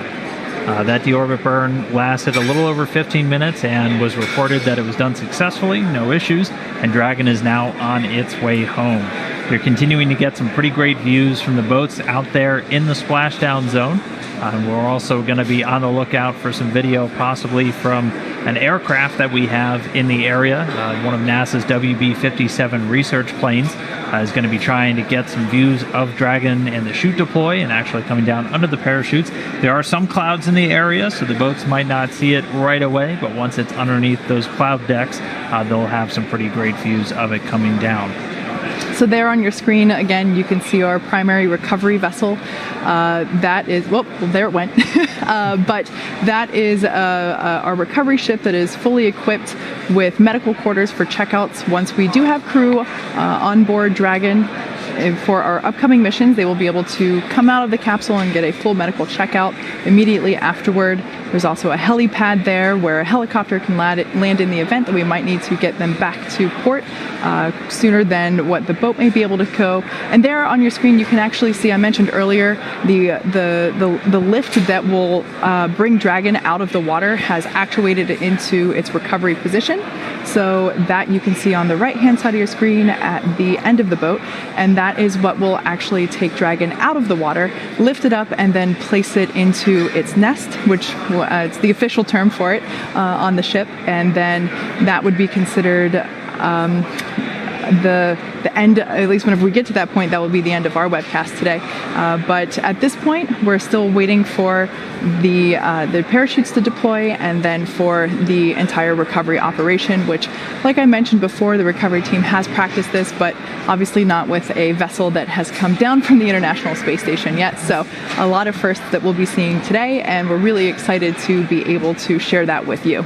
Yeah, and if you missed the very beginning, the fun historical tidbit we had for today was it's been almost 50 years to the day since we've landed a spacecraft designed for humans in the Atlantic Ocean. That last one was Apollo 9, and that was back on March 13th, 1969. It was actually supposed to land in the Pacific, but ended up shooting for the Atlantic, and that was the last time they landed one in that area. So it's going to be exciting to see this water recovery. All of our crew members for the last couple of years, well, basically since we stopped flying the space shuttle, have come down for land landings over in Kazakhstan on the Russian Soyuz spacecraft. But in the not too distant future, we'll have crew members Doug Hurley and Bob Benkin, still waking up. They'll be on the Dragon for the Demo 2 mission a little bit later this year. So everything looking really good so far. We're going to continue to stand by and wait for that entry interface. We are just about 20 minutes away from when we're expecting to actually see Dragon under those parachutes. So not much longer, good things to come. There's a lot of anticipation. There's a crowd growing behind me here at SpaceX headquarters. Our mission control center is just down there, and you can probably hear the voices in the room around us, and the crowd is definitely starting to grow in anticipation of Dragon's reappearance. So with that being said, we will take a quick break as we await for Dragon to re-enter and for those parachute deployments. Stick around. We'll be back in just a few.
so we're getting a bit of a treat here. You're getting a live view inside the Dragon capsule as, again, it's getting closer and closer to that entry interface, coming through the Earth's atmosphere and then splashing down in the Atlantic Ocean. But first, we have a very special guest, somebody who's going to be on board a Dragon in the not-too-distant future, NASA astronaut Bob Behnken. Bob, thanks for being here. Thanks for taking a couple of minutes. I know you're following along with the teams. There's a lot of excitement. How are you feeling about the mission so far? Well, I think I said this before when we were out here for the ascent phase and docking. Just super excited. You know, of course, this one is the precursor for our mission that's upcoming here. And so when this one's done successfully, we'll be one step closer to our flight. That's awesome. Yeah. So what is in store for you between now and that flight? What kind of preparations do you have left to do? Yeah, that's a great question. We have a significant amount of training that we need to go through. So we'll walk through all the various phases of flight. So we'll do pre-launch. We'll get suited. We'll do that here in Hawthorne in the Buck. We'll do a walkthrough at the Kennedy Space Center, actually on the launch pad. Learn a little bit more about the emergency escape system if we should need that prior to launching into space. And so we'll walk through all those different scenarios. Then we'll head back out here again for a couple of other events associated with docking and, of course, with the reentry. And so we're getting views inside the Dragon spacecraft, and I mean, a camera's okay, but it can't do the real thing justice. What's it like to be like in a spacecraft when you're coming back through and everything's heating up? Yeah, there's a couple of pieces of coming back through the atmosphere. The first one is really emotional for those of us who've seen a lot of spacecraft come back. It's just it's very special to kind of go through that experience, and it's a physical thing as well, as you actually see the light from the atmosphere as it heats up the external portions of the spacecraft. You see some orange lights flickering, the plasma kind of go past the windows. The windows will be down in near our feet on this vehicle. That'll be our closest view out the window per se, but it's definitely something that we'll be able to see and know the outside of the vehicle is going through something pretty severe, and we'll be hoping it takes care of us as it takes us through entry. That's incredible. I can't even imagine what that experience might be like. It's remarkable. Again, there's the physical piece of it. You can, sensations that come in with the light, but there's also the emotion of knowing that you're taking all that energy that you put into the vehicle to get it into orbit. It's all got to come back out so that you can get back to the ground safely. So it's been a while since you've been to space. Is there anything you're really looking forward to when you get to the space station? Anything like what's your bucket list once you get back up there? For me, when I get back to the International Space Station, I really am looking forward to seeing it completely complete. I was pretty close with my flight. We put the cupola on the underside of the space station. One of the things close to the construction complete on the International Space Station. So I'm looking forward to getting back in there and actually experiencing sunrises and sunsets again. They're just remarkable from on orbit. Not quite the same as they are from the ground, and can't get that anyplace else. Last question for you. I'm sure you've been following along on social media. You've seen the photos of our zero-G indicator. Now, he's not coming back until you bring him back for us, so you'll have a little bit of time to play with him while you're on station. Is there anything that you would like to teach little Earthy while you're up on station with him? Yeah, that's a good question. I didn't actually realize that little Earthy was going to stay on board the space station until Lee Rosen, one of your folks here at SpaceX, come and let us know when we sat down to watch Undocking, and he said, "Hey, we're going to need Earthy back. You got to bring him back." And so I think our plan is to have him teach us. He's going to welcome us aboard probably when we get there.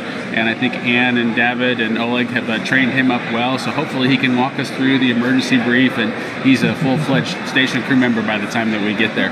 Well, it definitely looks like he's been getting a crash course in just about everything. Yeah, he should have it all, and he ought to be able to transfer it to us. That's part of being a crew member that arrives and takes over responsibilities on the International Space Station. That's very cool. Well, we certainly look forward to him coming back, as well as you and Doug, in our Demo 2 mission in a couple of months. So it'll be very exciting. Very much looking forward to it, as you might imagine. Us as well. Thank you. Well, we're going to get back to the re-entry interface, Bob. We're going to let you go watch along because, again, vested interest in everything that's happening. Thanks so much for jumping upstairs real quick and talking with us. Thank you again. Thank you very much. Thank you. So with that, we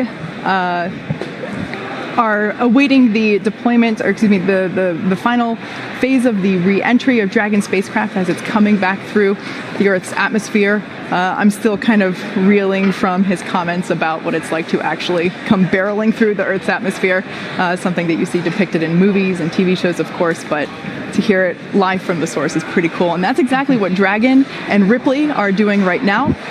So we brought you a live view of that just a couple of minutes ago. That was pretty cool that we were able to get that shot. Like we said, plasma will be building up on the exterior of the vehicle as it's re-entering the atmosphere. So there's a blackout period that we were expecting, and that's where we're at right now. So, but we can't bring you a view of Ripley on her journey back to the Atlantic Ocean. You can see a view of our recovery ship there. Like I said before, we can now see that the lift arms have actuated out into the recovery position, and they're like that in anticipation of Dragon being pulled in to position closer to the end of the ship and being lifted up into the recovery nest.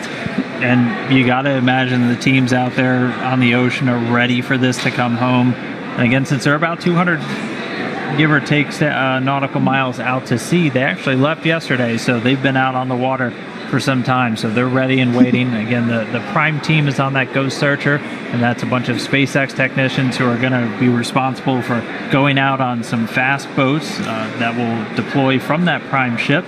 And they'll begin just basically getting the capsule stable and then bringing it in closer to ultimately get hoisted up on the ship. Also going off to make sure that they get those parachutes as those get jettisoned from the capsule at pretty much just at the moment of touchdown. So we're just going to be ready to watch all of that unfold pretty soon.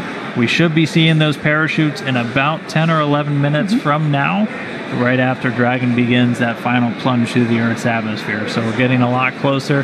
Things are really going to pick up once we get those first views of Dragon over the Atlantic there. Absolutely. So like Dan just said, we've got about 10 minutes until we see the first deployment, which are the deployments of the drogue parachutes. So with that being said, we're going to take a quick break, and we'll be back in a few as we get closer to parachute deployment.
So this is a view from that WB-57 airplane. You were looking at Dragon streaking across the sky on its re-entry through the Earth's atmosphere, aiming for a splashdown in just a little while from now. So it's pretty exciting that we get this shot right now, as it is our first view from planet Earth of the Dragon capsule since it lifted off from Cape Canaveral just several days ago. I will say this is a pretty rare treat to be able to see this here. And again, this video is coming from a NASA airplane that were flying around that recovery zone there, a WB-57. It's commonly used for a lot of atmospheric studies and other science missions, but able to put a tracking camera on it to try and get this re-entry through the Earth's atmosphere today. We're hearing that they should have AOSO acquisition of signal back with the Dragon spacecraft. Right now it's about 46 kilometers in altitude. Yeah, so just for orientation purposes, if you've seen our launches previously, you might be familiar with the angling of this as takeoff. Reminder, this is re-entry. The plane is below the Dragon spacecraft and the camera is looking upward as it's coming over the spacecraft. So it looks like from the orientation of the imagery there that Dragon is going up when in fact it is still coming back down towards Earth.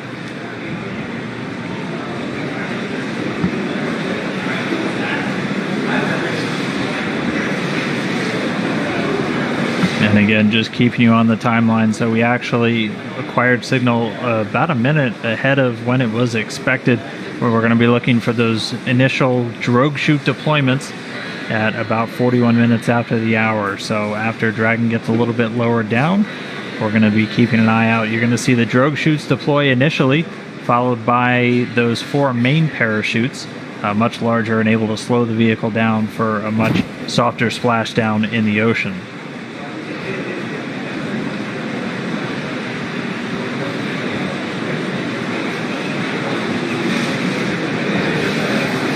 We should be getting that drogue chute deployment in just about 2 minutes now.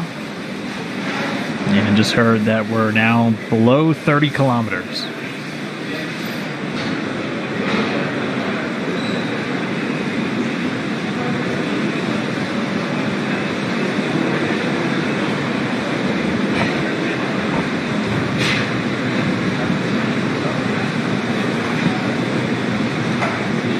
And if you're just now tuning in, this is Dragon. This is Dragon coming home. This is from a camera on board a chase plane there at the landing zone over the Atlantic, about 200 or so nautical miles off the coast of Florida. We're under 30 kilometers, continuing to descend. The next milestone we're going to be looking for is parachute deployment.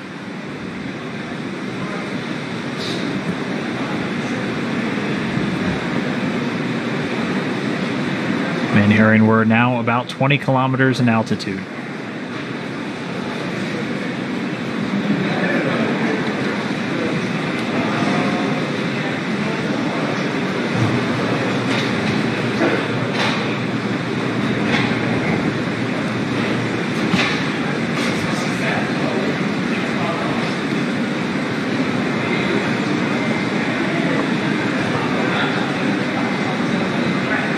The Dragon spacecraft continuing to descend. It's now subsonic, so already starting to slow down thanks to the aerobraking, basically slamming into that Earth's atmosphere, causes a lot of friction and allows the vehicle to eventually reach its terminal velocity, basically. And then those parachutes are going to kick in.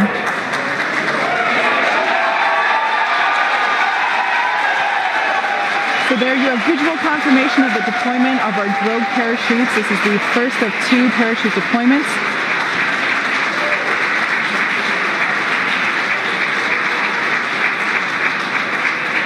And so those drogue chutes do the initial slowing, and then they're ultimately going to pull out the 4 main parachutes responsible for really slowing the spacecraft down prior to that splashdown. You can hear cheering here at SpaceX headquarters as the employees that have gathered around our Mission Control Center are sharing the same view as you. What a gorgeous shot of Dragon coming back down.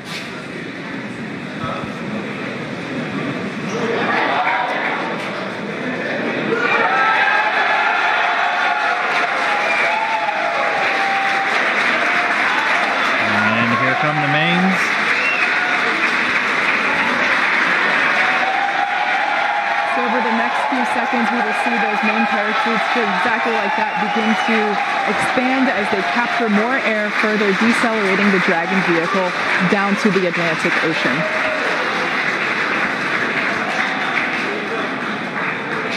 Really can't ask for a more picture-perfect shot than that. And yes, all 4 chutes now deployed. It's going to continue to descend. It's going to continue to slow down and then ultimately splash down in the Atlantic there. We're now under 1 kilometer in altitude.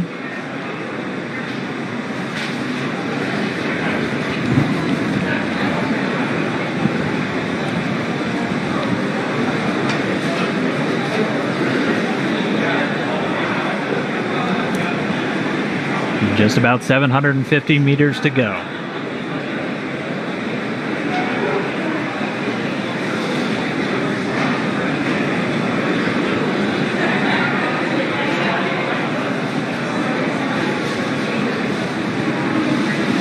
In case if you're just joining us, you can see on your screen there, Dragon has just re-entered the Earth's atmosphere after departing from the International Space Station. We have a gorgeous shot of 4 healthy parachutes deployed and slowing the vehicle down as it is approaching the surface of the Atlantic Ocean off the coast of Florida. And it's continuing to descend under those chutes. We just passed 500 meters. Everything continuing to look good via reports to all the flight control teams. Now we're at about 400 meters.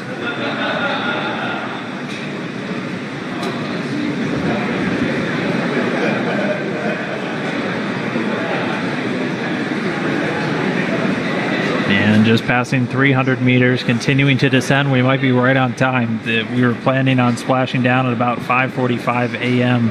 Pacific, and we're getting real close to that bingo time. Just past 200 meters.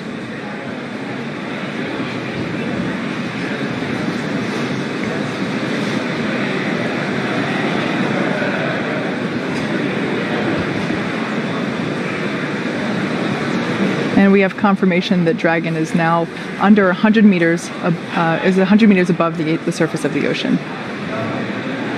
So next up, standing by for splashdown.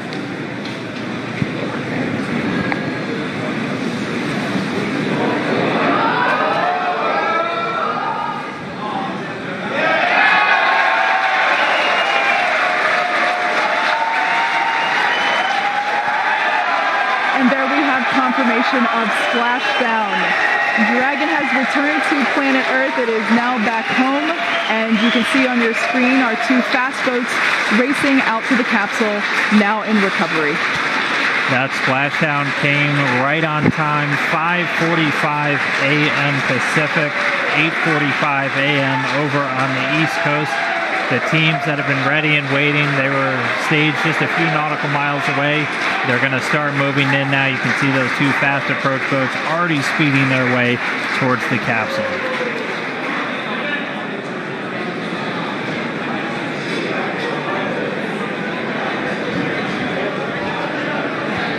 While there's still a little bit more work to be done at this point, like we said, the recovery team has to safe the vehicle and then lift it onto the recovery vessel. However, obviously by the excited cheers here at Mission Control, the splashdown is an enormous event for us in terms of the safe re-entry, the safe return to Earth from the International Space Station. That's right, and you'll notice 2 boats on their way. 1 boat actually responsible for beginning to safe the vehicle and get it ready to go up onto the boat. The other one's going to go off and collect those parachutes as those 4 main chutes actually get jettisoned away from the spacecraft as soon as the vehicle detects that it's splashed down in the water. But if you missed it, I'm really sorry because that was really cool to see. But Dragon did splash down at 5:45 a.m. Pacific time, 8:45 a.m. over there on the East Coast, where they're now moving in on a Dragon spacecraft in the water, ready to recover it. Exactly. So like we said, the recovery team has been ready and waiting for a Dragon splashdown. It's been quite the morning. evening. Dan and I have been here since yesterday night, bringing you coverage from Dragon departure from the International Space Station, now all the way down to Splashdown. So it's a great next milestone, and we are excited to bring you coverage of the recovery operations as well. But we have a few minutes before that happens, so we're going to take a break momentarily, and we will continue bringing coverage as the recovery operations progress.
So we're going to take a quick break from the operations because right now we have Benji Reed. He's the director of the Commercial Crew Mission Management here at SpaceX.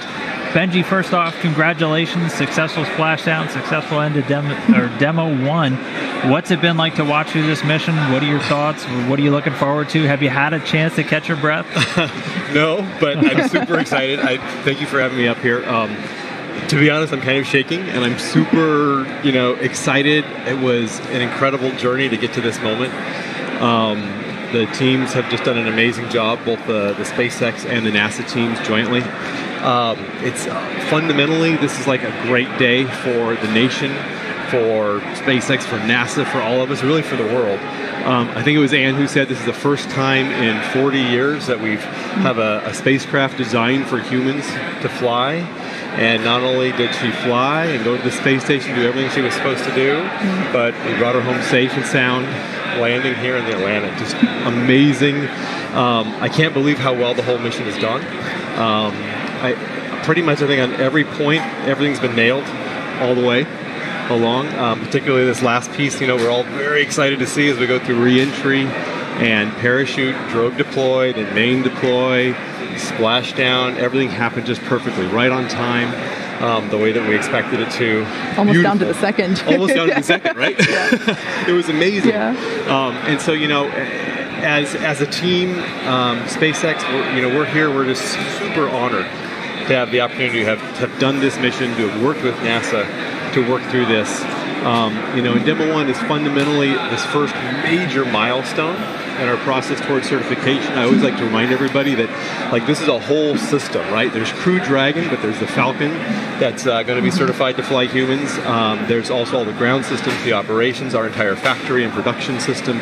Everything that we do is being certified to be able to fly astronauts safely. And this is a huge step towards that. As we kind of look back over what happened over the last few days, which seems incredible to me, and really it's the culmination of years of work to get us just to this day. We had launch, Crew Dragon deployed, beautiful free flight. One of the things that's hard to test when you're on the ground is how fluids work in microgravity. So things like the prop system and all of the propulsion, and what's amazing is that worked perfectly, just like we expected. We got to station, we docked, and it's the first time I think in history that a commercial vehicle and also an American vehicle has docked autonomously to the International Space Station. So that's just super cool. Loaded with all kinds of sensors, all kinds of tests that we did. We met Ripley. Yeah. We got to see, she's loaded with sensors, so we can understand exactly all the forces that'll happen on the crew as they come, as they're launched and then sent to station and come home. We got to meet the Little Earth guy. I heard he's going to stay on station. Yep. And so that'll be for Bob and Doug to retrieve. So that's really exciting. Undocking, of course. Some more free flight, and then we came home. Jettisoned the trunk, closed the nose cone, and then again, like I said, just beautiful parachute deployment. Everything the way we expected. All of these gazillions of tests that we've been doing on parachutes. All of the analysis and work that we've done on understanding the aerodynamics of reentry and coming home, everything's just wonderful. The important thing now is we take all of this data that we've learned. We love data. And we love data, right? I mean, fundamentally, we're engineers and engineering-driven behavior, right? It's what we got to do. So we take all that great data, and we're going to apply that to the next steps. So what's coming up next, I think, because believe it or not, as excited and still shaking as I am about this return, there's a lot more to do, right? Because our ultimate goal is to be able to continue to staff space station, right, and provide astronauts rides up to space, give them a safe place to be, a safe place to come home in, and do crew rotations every 6 months. So how do we get there? So we finished Demo 1, huge milestone. Next up, we take that data, we apply it, we learn from it, and we're going to go to our in-flight abort test, similar to that pad abort test that we did a few years ago, except this time we put the Dragon. It'll actually be the same Dragon that we flew on Demo 1. We're going to take that and put it on top of a Falcon 9, launch it, get it going super fast, get it to test conditions, and then escape it off of the rocket, and again do the same thing, bring it home safely on its parachutes, land it in the ocean. And then from there, after we get that done, we go to Demo 2. And that's kind of like, wow, that's the big prize, right? Because that's going to be sending Bob and Doug, our astronauts and our partners and our friends, sending them up on Dragon, taking them to the station safely, bringing them home safely. And then with that done, we'll go through final full certification and start those 6-month rotation missions, which we're just also excited about. As it's important to take a step back and think about all of what it took to get here, all the work from all the joint teams, NASA and SpaceX, all the support that we've had from friends and family, and really I think the most important thing is that on behalf of all of the 6,000 people here at SpaceX, we really want to thank NASA, we want to thank the space station, the international partners, and thank the American public for their support and partnership as we go through this. We're really proud to be part of this endeavor. Thank you for being here with us. It is early Friday morning here in Hawthorne, so for those of us that work here at SpaceX, we still got a full workday going, and obviously we've already been working on Demo 2 for a while, even though today was the Demo 1 day, so I'm sure that you, like me, will continue our work on Demo 2 for the rest of the day. I'm going into meetings to start talking about the next steps that we've already been working on Demo 2. So. Exactly. Well, thank you so much for being here with us. Congratulations to your team as well on the success of the last week. Really, it's been awesome for us to be able to share the hard work of all SpaceX employees with the public. So with that being said, thanks for being here. We're going to take a quick break as we bring you more coverage of the recovery operations, which you can see is ongoing on your screen there on the left. So stick around. We'll be back in just a couple.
waiting to get some video back from those recovery teams out there in the Atlantic. For now, though, we do have another guest for today's broadcast, NASA Administrator Jim Bridenstine, who's standing by over at NASA headquarters in Washington, D.C. So I'll send it over to you, Mr. Bridenstine. Thoughts about today's mission, what this means for NASA, and what we have to look forward to in the future. Absolutely. This is an amazing achievement in American history. In fact, I said on a press conference at 4 in the morning after it launched that this was the dawn of a new era in American human spaceflight, and really in the spaceflight for the entire world because of all of our international partners on the International Space Station. But this achievement spans many administrations. It spans many NASA administrators. I want to start by thanking Mike Griffin, who was the NASA administrator that really got this program going during the George W. Bush administration. And of course, Charlie Bolden was the administrator for 8 years under President Barack Obama. He kept this program strong. And then, of course, Robert Lightfoot was immediately preceded me. And here we are today with this amazing achievement, and the current president, President Trump, his budgets for NASA have been as strong as they have been in my adult lifetime. So this really is an American achievement that spans many generations of NASA administrators, and in fact, over a decade of work by the NASA team. So I want to congratulate, first of all, the NASA Commercial Crew Program, all of the amazing engineers that have been involved from the very beginning. I want to thank, of course, the amazing achievement of SpaceX and their entire team, and the vision of Elon Musk and what he has done to help really rejuvenate this very inspirational moment for this new era in American human spaceflight. So this is really an amazing achievement for all of America, but it's not just for all of America right now. It goes back in time. There are so many people that deserve credit, and really what's unique now is that NASA can be a customer. And I know there's a long way to go. We launched an uncrewed spacecraft here. Of course, we have Demo 2, which will be a crewed spacecraft. And between now and then, we have a pad abort that we need to test as well. And so these are all capabilities that are leading to a day where we are launching American astronauts on American rockets from American soil. I have heard, when I was a member of Congress, I heard over and over again, how do we keep constancy of purpose? Because it seems like we lurch from one administration to the next and changing visions and changing budgets. How do we keep constancy? Well, this is a perfect example of a program. When we talk about these things that NASA does, it takes in many cases decades to achieve this kind of capability. And the constancy of purpose here for all of these years is important. But now NASA can be a customer. We can be one customer of many customers for human spaceflight in what we believe will be a very robust commercial marketplace for space operations. And we're going to have numerous providers that are going to compete on cost and innovation. And of course, that's how we're able to do what we've seen now, where rockets are being reused. The idea that we can reuse rockets and drive down cost and increase access to space, just an amazing capability for our country, an amazing capability for the world. Just like we reuse airplanes, there's going to come a day when we're reusing rockets and spaceflight is going to become more routine. We're not there yet. We have a long way to go. But this is an amazing achievement in this path to really a sustainable return to the moon, quite frankly, which is my charge the president has given me to get us back to the moon. So we're driving down costs for low Earth orbit. We're commercializing low Earth orbit, not just with launch, but also eventually with space stations, with human activities, where NASA can be a customer for human activities in low Earth orbit. And then we can use the taxpayer resources that are bestowed upon us. We can use those resources to do exploration, to go further, to go back to the moon sustainably, where we can stay at the moon and ultimately go on to Mars. And this is one small piece in that really grand vision, but this is no small piece. This is an amazing achievement in the history of the United States of America, and it just really exemplifies what we can achieve when we maintain that constancy of purpose.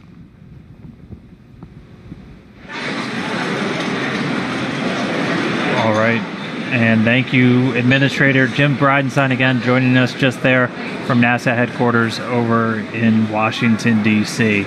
We are still waiting to get some views from all the recovery teams. They are still in that recovery process. Again, we expected it to be between 30 minutes and an hour until they get the Dragon capsule back up on the boat. So before we do get those feeds back, we're going to head out to JSC real quick, the Johnson Space Center in Houston, where we have a few more folks standing by, including Steve Stitch, who is the Deputy Program Manager for NASA's Commercial Crew Program. We also have Mike Hopkins, a NASA astronaut, and one of those astronauts already assigned to a future Dragon mission. And then Mr. Kenny Todd, he's the Operations Integration Manager for the International Space Station. So guys, I'll send it over to you real quick. Offer us your thoughts on how this mission's unfolded and what's ahead in the future. Hey, thank you, Dan. Hey, it's great to be here representing the Commercial Crew Program. Just what an outstanding day to be part of our program. You know, we let our contracts in 2014 for these first missions, and to sit here today and talk about Demo 1 and how great the flight went and what we're going to learn from it, it's just amazing. I'd like to congratulate the SpaceX team. Phenomenal job getting the vehicles ready and executing the flight. Our whole NASA team that worked the mission. And if you just think about the enormity of what happened in this flight and all of the prep that went into it, getting the pad refurbished at 39A, getting the flight control room set up, getting the vehicles built, getting the Falcon 9 ready, all the analysis, all the mission support that went into it, the sims and the practice leading up to this flight over the last year or so. Just been a tremendous job. I would say one of the things that we learned during this flight is the great relationship we have between the program and SpaceX. I would say our teams work seamlessly back and forth with SpaceX, not only in the lead up to the flight, but in how we manage the flight through the Dragon mission management team, and then also working with Kenny Todd and the Space Station program. Space Station program did a phenomenal job supporting our program while we were docked to station, on the way to station, and the international partnership as well. So really great opportunity for this mission. The last 24 hours have been exciting for us. You know, we closed the hatches yesterday around noon, got into the undock today about 1:31 a.m., did a few small separations to get away from station. If you watched that on NASA TV, that was flawless. Did about 3 separations to get down below station. Executed the deorbit burn at about 6:52 a.m. Central Time, and then landed at just a few minutes ago at 7:45. The vehicle's doing well. The recovery crews are out. They're on the scene. They've already been around the spacecraft and made sure it was secure for personnel. You might have seen that one of the parachutes happened. It was a very calm day with very low sea states and low winds. One of the chutes kind of landed on the Dragon capsule. They already got that off. So that's going really well. It'll probably take 30 minutes to maybe an hour to get it back on the ship. But then when you kind of look overall at this mission, it was a great dress rehearsal for Demo 2. We learned a phenomenal amount in the pre-launch time frame about how to load the vehicle and thinking forward to how we'll put the crews in the vehicle. You know, the ascent profile for this flight, we practiced the exact profile that Mike Hopkins and others will fly very soon. Doug Hurley and Bob Binkin. We had the abort system, the crew escape system in Dragon actually enabled for this flight, and we were able to see how that worked, and we'll get the data back and look at those triggers and how it performed. You know, on orbit, we got a lot of great data on the vehicle in terms of the thermal performance, power performance. The vehicle really did better than we expected, and then the rendezvous was phenomenal as we came in, checked out those sensors. The link to space station worked, the command link, watching the vehicle come in, and then have a real precise docking and seeing how the docking system performed. So that was phenomenal. And then during the attached phase, of course, we had cargo ops, which will do the same thing on both Demo 2 and then the Crew 1 and other missions. And then we did a robotic survey of the vehicle to look at the thermal protection system and other systems, and that went really well. I will say one thing, this mission, you know, it was only 6 days long. It was a sprint from start to finish. And thinking about, where we've been in operations in that sprint, I think Kenny would probably tell you the same thing. It was just a phenomenal job by the team. And then, of course, today, the undocking, watching how those systems performed, that went flawless. It's a very tight sequence between undocking and the deorbit burn, how the nose cone performed, how the deorbit burn was executed, and the entry was phenomenal. We did have Riley on board, a test dummy, and that's going to give us a lot of important data for the accelerations during both the ascent phase and then the entry phase under the parachutes and then landing. So we'll collect that data and look at that. Over the next few weeks, we'll be doing post-flight reviews. In fact, just next week, we'll have one for the launch vehicle and the ground segment at KSC. We'll start reviewing that. And then subsequently, we'll do reviews with SpaceX on the orbit phase of the mission. This flight really sets us up well for the rest of the year. The very vehicle that's in the water in the Atlantic today will be the in-flight abort vehicle. And so one of the first things that will happen is the vehicle will come back to KSC and go over into the processing area and start getting refurbed for the in-flight abort test, which should be in the summer timeframe, in the June timeframe. And then Demo 2 vehicles at Hawthorne getting built for the first crewed mission. That's in progress and going well. That work has continued all through the flight.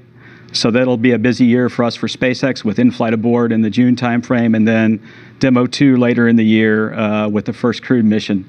I don't think we saw really anything in the mission so far, and we've got to do the data reviews that would preclude us having the crewed mission later this year. And then after that, it's a busy time in our program also. If you look in the April timeframe, we're getting ready for the orbit flight test for Boeing, and that will happen very soon. And so our program will transition after this mission and the data reviews into preparing not only for in-flight abort and Demo 2, but also the orbit flight test, the uncrewed flight test for Boeing. And that'll be coming up in the April timeframe. Spacecraft 3, which is the Boeing vehicle, is coming together at the Commercial Crew Processing Facility down in Florida. And they're in the middle of a bunch of very critical testing right now at an El Segundo to verify the spacecraft can work successfully in space. And then later on this year, we'll have the crewed flight test for Boeing as well. So if you just look at all the activities in Commercial Crew, it's a super busy time. In addition to this flight, in the last few weeks, we did parachute tests for SpaceX and Boeing. And so if you look at all the activities to get ready for flying our crews, it's just a very exciting time. So again, congratulations to our SpaceX team and all the NASA people across the country that worked so hard for many, many years on this flight. It really sets us up for the rest of the year, and it's a super exciting time to be in Commercial Crew. Now I'll turn it over to Hopper. All right, thanks, Steve. So on behalf of the astronaut office and the crew, I'd like to also extend our congratulations to the SpaceX team, to the Commercial Crew team, to really all of NASA, and to everyone that was involved in this major milestone on returning human launch and landing capabilities back to U.S. soil. I think that's very exciting. But as you can see on the video of the vehicle, work is still ongoing. The recovery procedures process is still ongoing, and I'm personally very anxious to hear how I think it's Ripley is feeling after they pull her out of the capsule and get her back onto the recovery vehicle.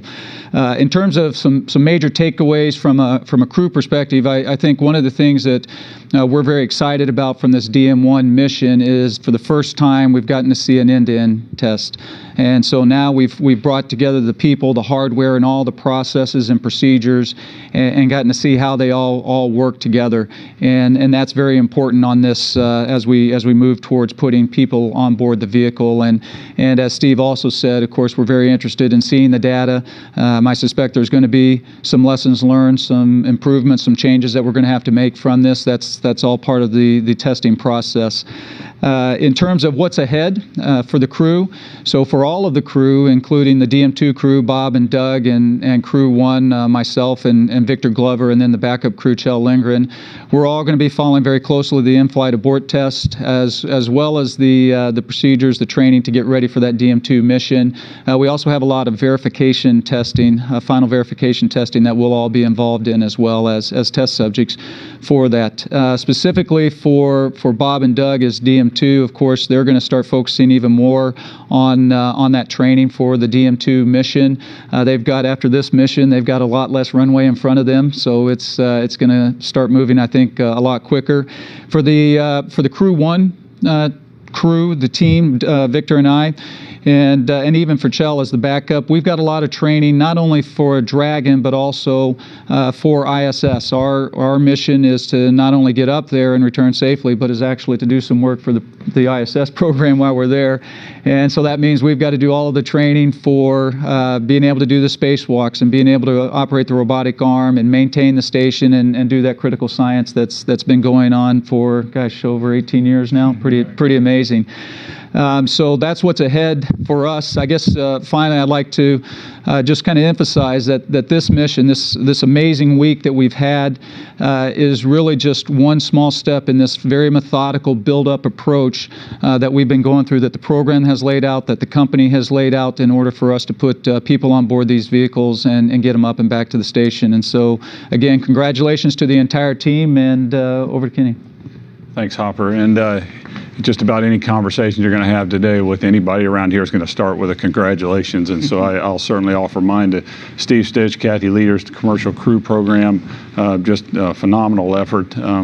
It's not easy doing what this program's had to do for the last several years, and to finally see the product of that has just been incredible for the last week. And our friends out at SpaceX, Benji Reed, Artie Matthews, the team out there, we've been working with them for the better part of a decade doing commercial cargo services, and that's we know that team. They're as every bit excited about human spaceflight as we are, and their passion shows. It shows whenever they launch a vehicle. It shows whenever they bring a vehicle home. There's just a lot of excitement around that, and it's quite invigorating for a lot of us to see that kind of passion. It really is cool. So anyway, to Benji and the team at SpaceX, certainly we pass along our congratulations from the space station program, and we'll certainly look forward to seeing you guys again soon.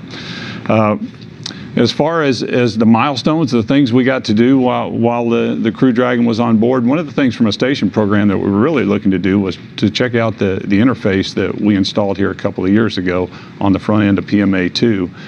To ensure that our latches worked properly, interfacing with the Dragon, that we were able to flow power through the interface.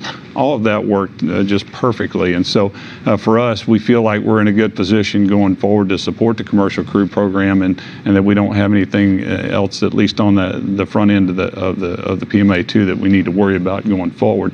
We are later this year going to install another docking adapter up on the Node 2 Zenith port, which will give us two ports to dock the Commercial Crew vehicles, and so we're excited to get on with that activity later on this year. So. As far as the team, I talked to our team earlier this week, and I said probably in about a week from now we'll forget that we had a Crew Dragon on board, just because of what lies in front of us, and that is we have a new crew coming up later this coming week on Thursday. We'll see the launch of 58 Soyuz from Baikonur. And so we're excited about that. The team has already started to deploy there. The crew's there and ready to go, and so we're excited to get the crew back up to a size of 6 again. Again, just gives us more flexibility, the opportunity to do more science and work on the backlog that we have on board. So we're excited about that. And one of the first things we're going to be tackling as soon as we get back up to a crew of 6 is a set of EVAs. We can call it a triple EVA because, like it sounds, it's a set of 3 EVAs. We're going to do 3 of them in about 16 days.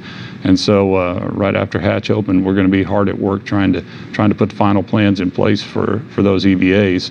And then shortly after that, we've got a couple of cargo vehicles coming up. In fact, another SpaceX vehicle and also a Northrop Grumman Cygnus is coming on board as well during the month of April. So there's a lot going on. Again, we're very excited about what's happened this week, and next week we'll go tackle some of the stuff that's coming forward. But at least today and for this weekend, we want to celebrate this accomplishment with the Commercial Crew Program and the folks from SpaceX and bask in the glow of that along with them and enjoy it.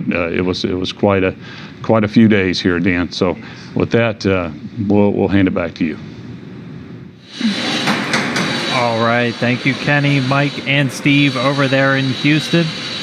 Thanks for those words. And now we're going to get back to the action. We're getting some views back of that recovery of the Dragon spacecraft. The teams are in place. And now we're just waiting for it to make its way onto the recovery ship. Exactly. So now that Dragon has splashed down in the Atlantic Ocean, the recovery team is going to go through a number of steps as we recover the Dragon spacecraft and lift it onto the recovery ship. Now, in case if you're joining us, well, just real quick, you can see on your screen there a live shot of Dragon recovery, the capsule bobbing in the sea there with the Dragon team working on those recovery operations. In case you are just joining us, the mission has gone very smoothly so far today. Dragon successfully splashed down in the Atlantic Ocean just several minutes ago. At 5:45 a.m. Pacific. 5:45 a.m. So, gosh, I can't believe how late in the morning it is already. Time flies. And about 240 nautical miles away from Cape Canaveral.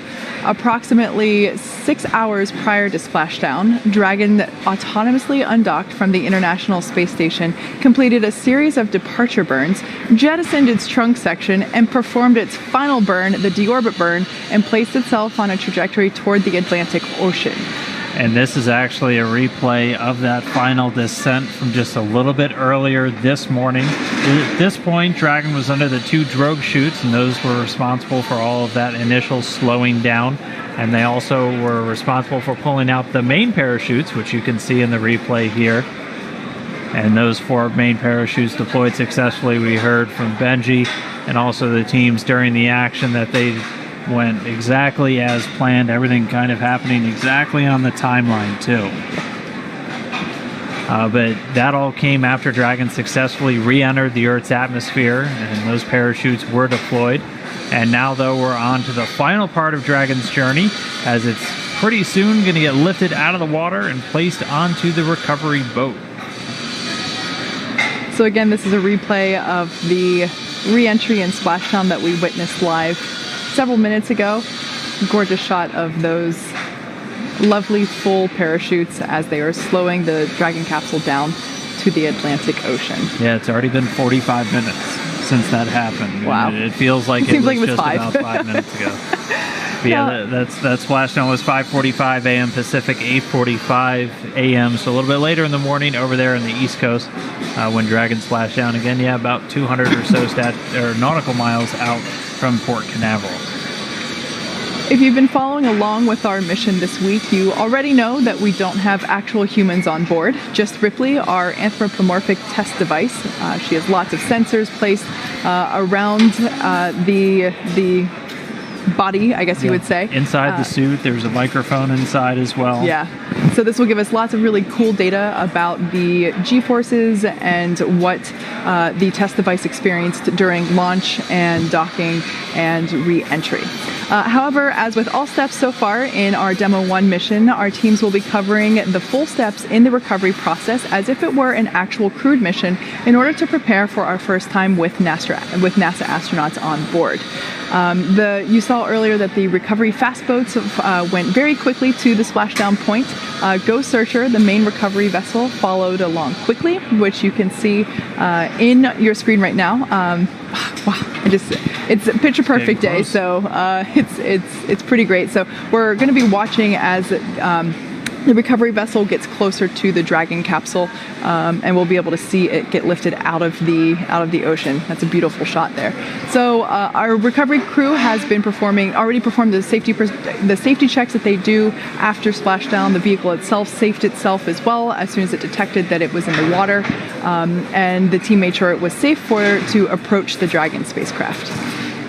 And then upon that immediate detection of landing, Dragon automatically released all of those main parachutes, and that just prevents the wind from catching them and potentially pulling or dragging the spacecraft across the water. And those parachutes also get recovered. Another one of the fast approach boats was tasked with that immediately after splashdown. Following that successful parachute cutaway, Dragon automatically saves any of the pyrotechnics still present on the vehicle, and it can also automatically perform a couple of additional minor system configurations. The astronauts, if they were on board, would remain seated, so Ripley obviously hasn't gotten up right now on the boat, but she has not unbuckled her seatbelt yet. She has not unbuckled her seatbelt yet. The astronauts, if they were on board, would remain seated, and they stay in their suits at this point. But the Dragon spacecraft has air conditioning on board, and that helps keep the temperatures in check inside the spacecraft. And the communication system on board also remains powered, so the crew still has their two-way communication as they are just kind of sitting there in the capsule waiting for the teams to move in and pull them up on the boat. If I were an astronaut inside the capsule right now, I would imagine this point to be kind of like when you're going through a car wash. You know, you're safe, you can talk, you're comfortable in your enclosed environment, but you can't open the door just yet. There's a lot of water. Yeah. Now, it took a little bit over 10 minutes for the recovery to complete their safety checks, and they completed their preparation activities. And right now, as we can see, they are making progress toward being able to lift Dragon up and onto the recovery vessel. As part of the preparation for this lift, we saw earlier that a member of the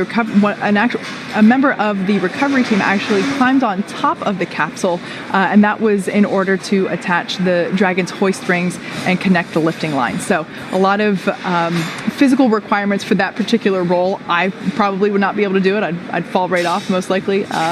But it's really cool to be able to see our recovery team, who has been practicing live in action here with these beautiful shots from the Atlantic Ocean.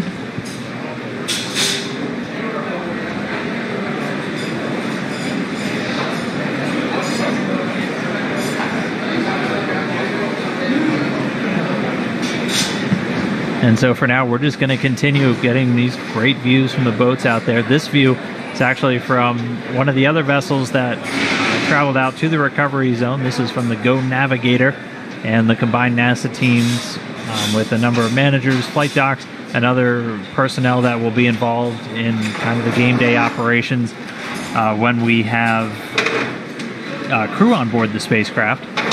They're on the Go Navigator.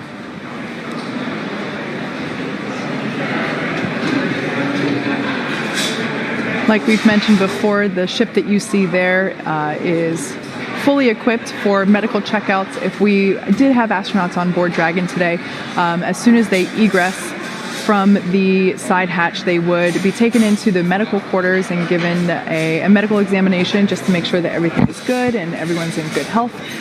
There's a helicopter pad on top of it. Additionally, due to unpredictable sea conditions whenever we splash down, it might take the crew a couple days to get out and back from the splashdown point, and so the ship is also capable of housing the recovery crew for a couple of weeks, realistically, if absolutely necessary. Obviously, a long time to be on a ship, in my opinion, but it's fully equipped, and I've been on that ship myself, and it's just incredible to me as someone that keeps my eyes towards the sky and not necessarily, water, ocean sickness. It's just incredible to me that we're able to have a vessel like this in our fleet, really, when you think of the full encapsulation of what a mission requires. It's not just going up, it's coming back down and back onto land safely as well. And this vessel is a great example of how we're able to do that.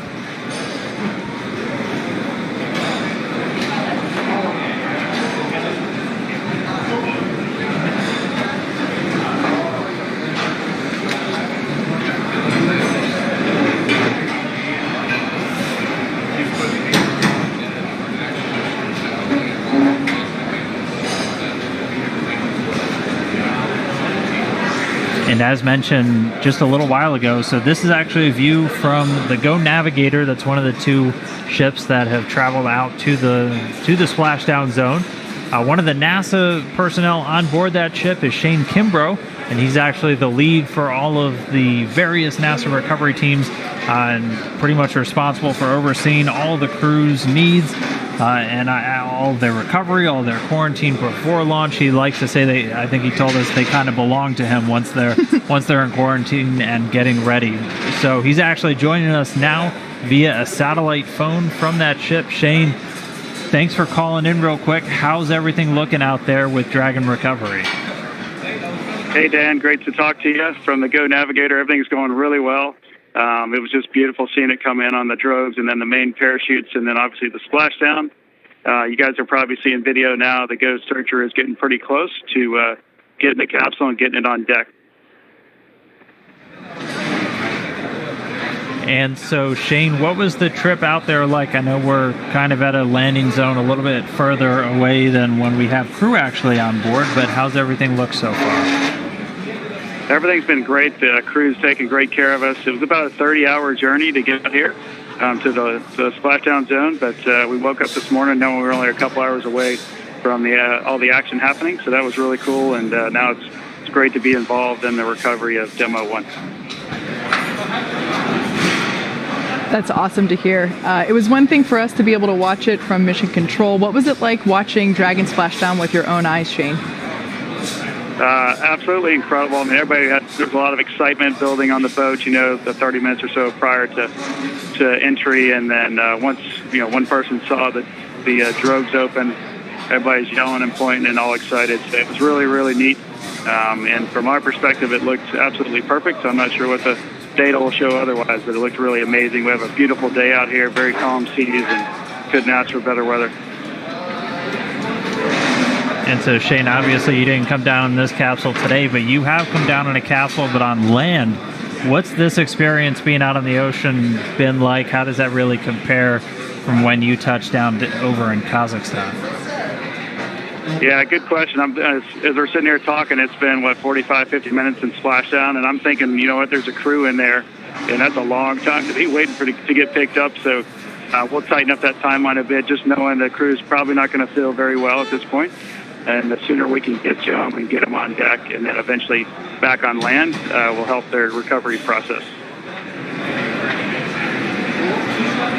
All right, so we're continuing to get these views. What's kind of ahead for you and the rest of the teams? I know you said it's going to be about a 30-minute or a 30-hour boat ride back into harbor.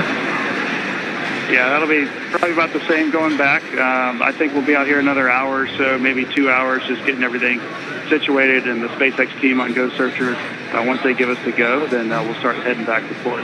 And we're supposed to arrive late Saturday night back into Port Canaveral. All right. Well, Shane, we'll let you get back to watching all the operations. I know you got a job to do other than talking to us, but I do really appreciate you calling in from all the way out there in Atlantic. It was a great splashdown, and we'll see you when you're back in Houston.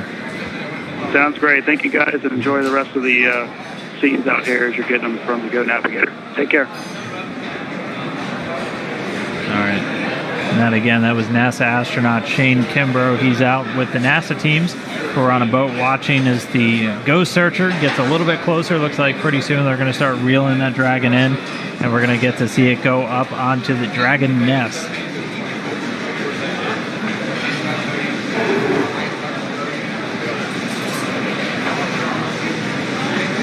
So you saw a couple of seconds ago the shot on your screen of the back of the boat itself. That is the cradle that you saw. That's what we've been referring to as the nest. It's designed specifically for the Crew Dragon design, and that is exactly where once the lifting arms have lifted the capsule out of the water, and it'll place it back down in that spot. And then that is basically where, if there were astronauts on board, that is the position in which they would be egressing from out of the capsule. Looks like we're getting closer and closer to the capsule.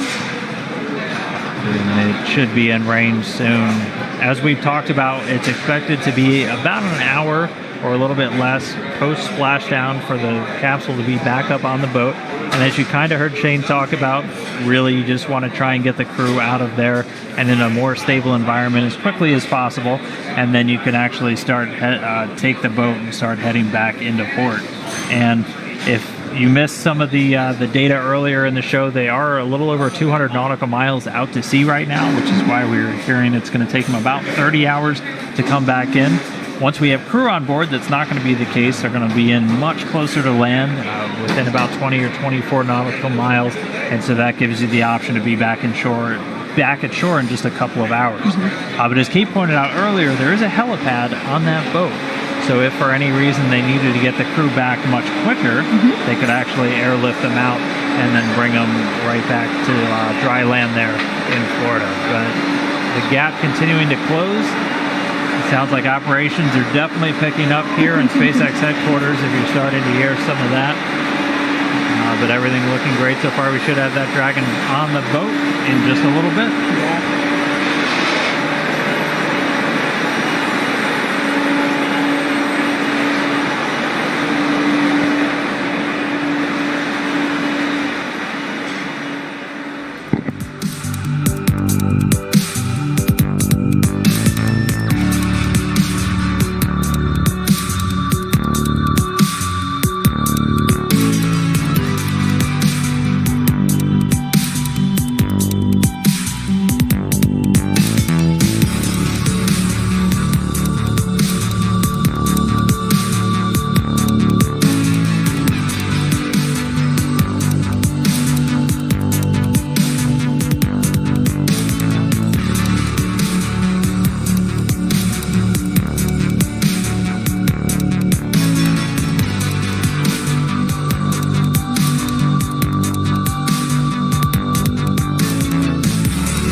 continuing to watch Dragon's recovery. At this point, the teams have already lowered the vessel's hydraulic lift mechanism down into the water as they're getting ready to bring that Dragon spacecraft up into the on-deck translation system that SpaceX decided to call the Nest. And Dragon's going to remain in that nest during its journey back to the coast, where it's going to arrive at Port Canaveral, Florida. And we're expecting that to take about 30 hours or so. For this mission, it'll take them that long to make their way back because they're a little over 200 nautical miles out to sea. But for crewed missions, as we've said, the landing zone's only going to be a couple hours ride away from port. And that's just so SpaceX can quickly get those returning astronauts back to dry land, where things are a little bit stable. And after you've been in microgravity for about 6 months, your feet will probably appreciate that. The capsule pretty soon, though, is going to get lifted and set into that nest, and then they're going to center and orient the vehicle. And then Dragon will eventually get translated into the hangar aboard the ship so that the teams can open up the hatch. And for missions with astronauts aboard, we're almost at the point where the recovery teams would be assisting the crew to get out of Dragon. So we're almost there. That would happen shortly after they get back onto the ship. In aerospace terms, we call that the crew's egress from the spacecraft. And under the typical circumstances, the SpaceX recovery team is going to be helping out the crew of Dragon within 1 hour of landing. Yeah, so you can see on your screen there, Dragon is getting closer and closer to the back end of the recovery ship. Just a minute or two ago, we saw the crew member that was responsible for attaching all the appropriate rigging to the vessel jump off the capsule and back into the water. Right now, we're just waiting for Dragon to lift up and out of the water and into the nest. And there it goes. So there facing us is what we call the side hatch, and that is where, as Dan just mentioned, the astronauts would, if we had astronauts on board today, where they would be exiting. The top hatch is what we use to connect to the ISS, and that is currently hidden underneath the nose cone. But like we said, astronauts will be coming out of the side hatch. And we got a beautiful shot there. Now the hydraulic lift is coming back towards us, and it is preparing to lower the Dragon capsule into its nest.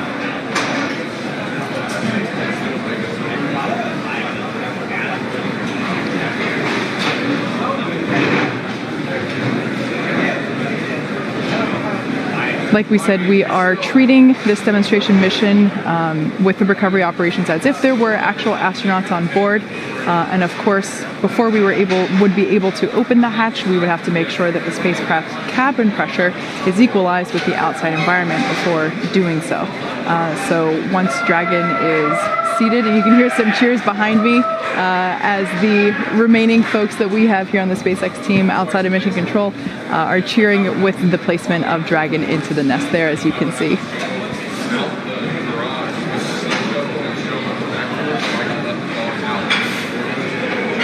You might also notice that the thermal protective system that we have on the outside of Dragon, if you were watching during launch, was a pristine white.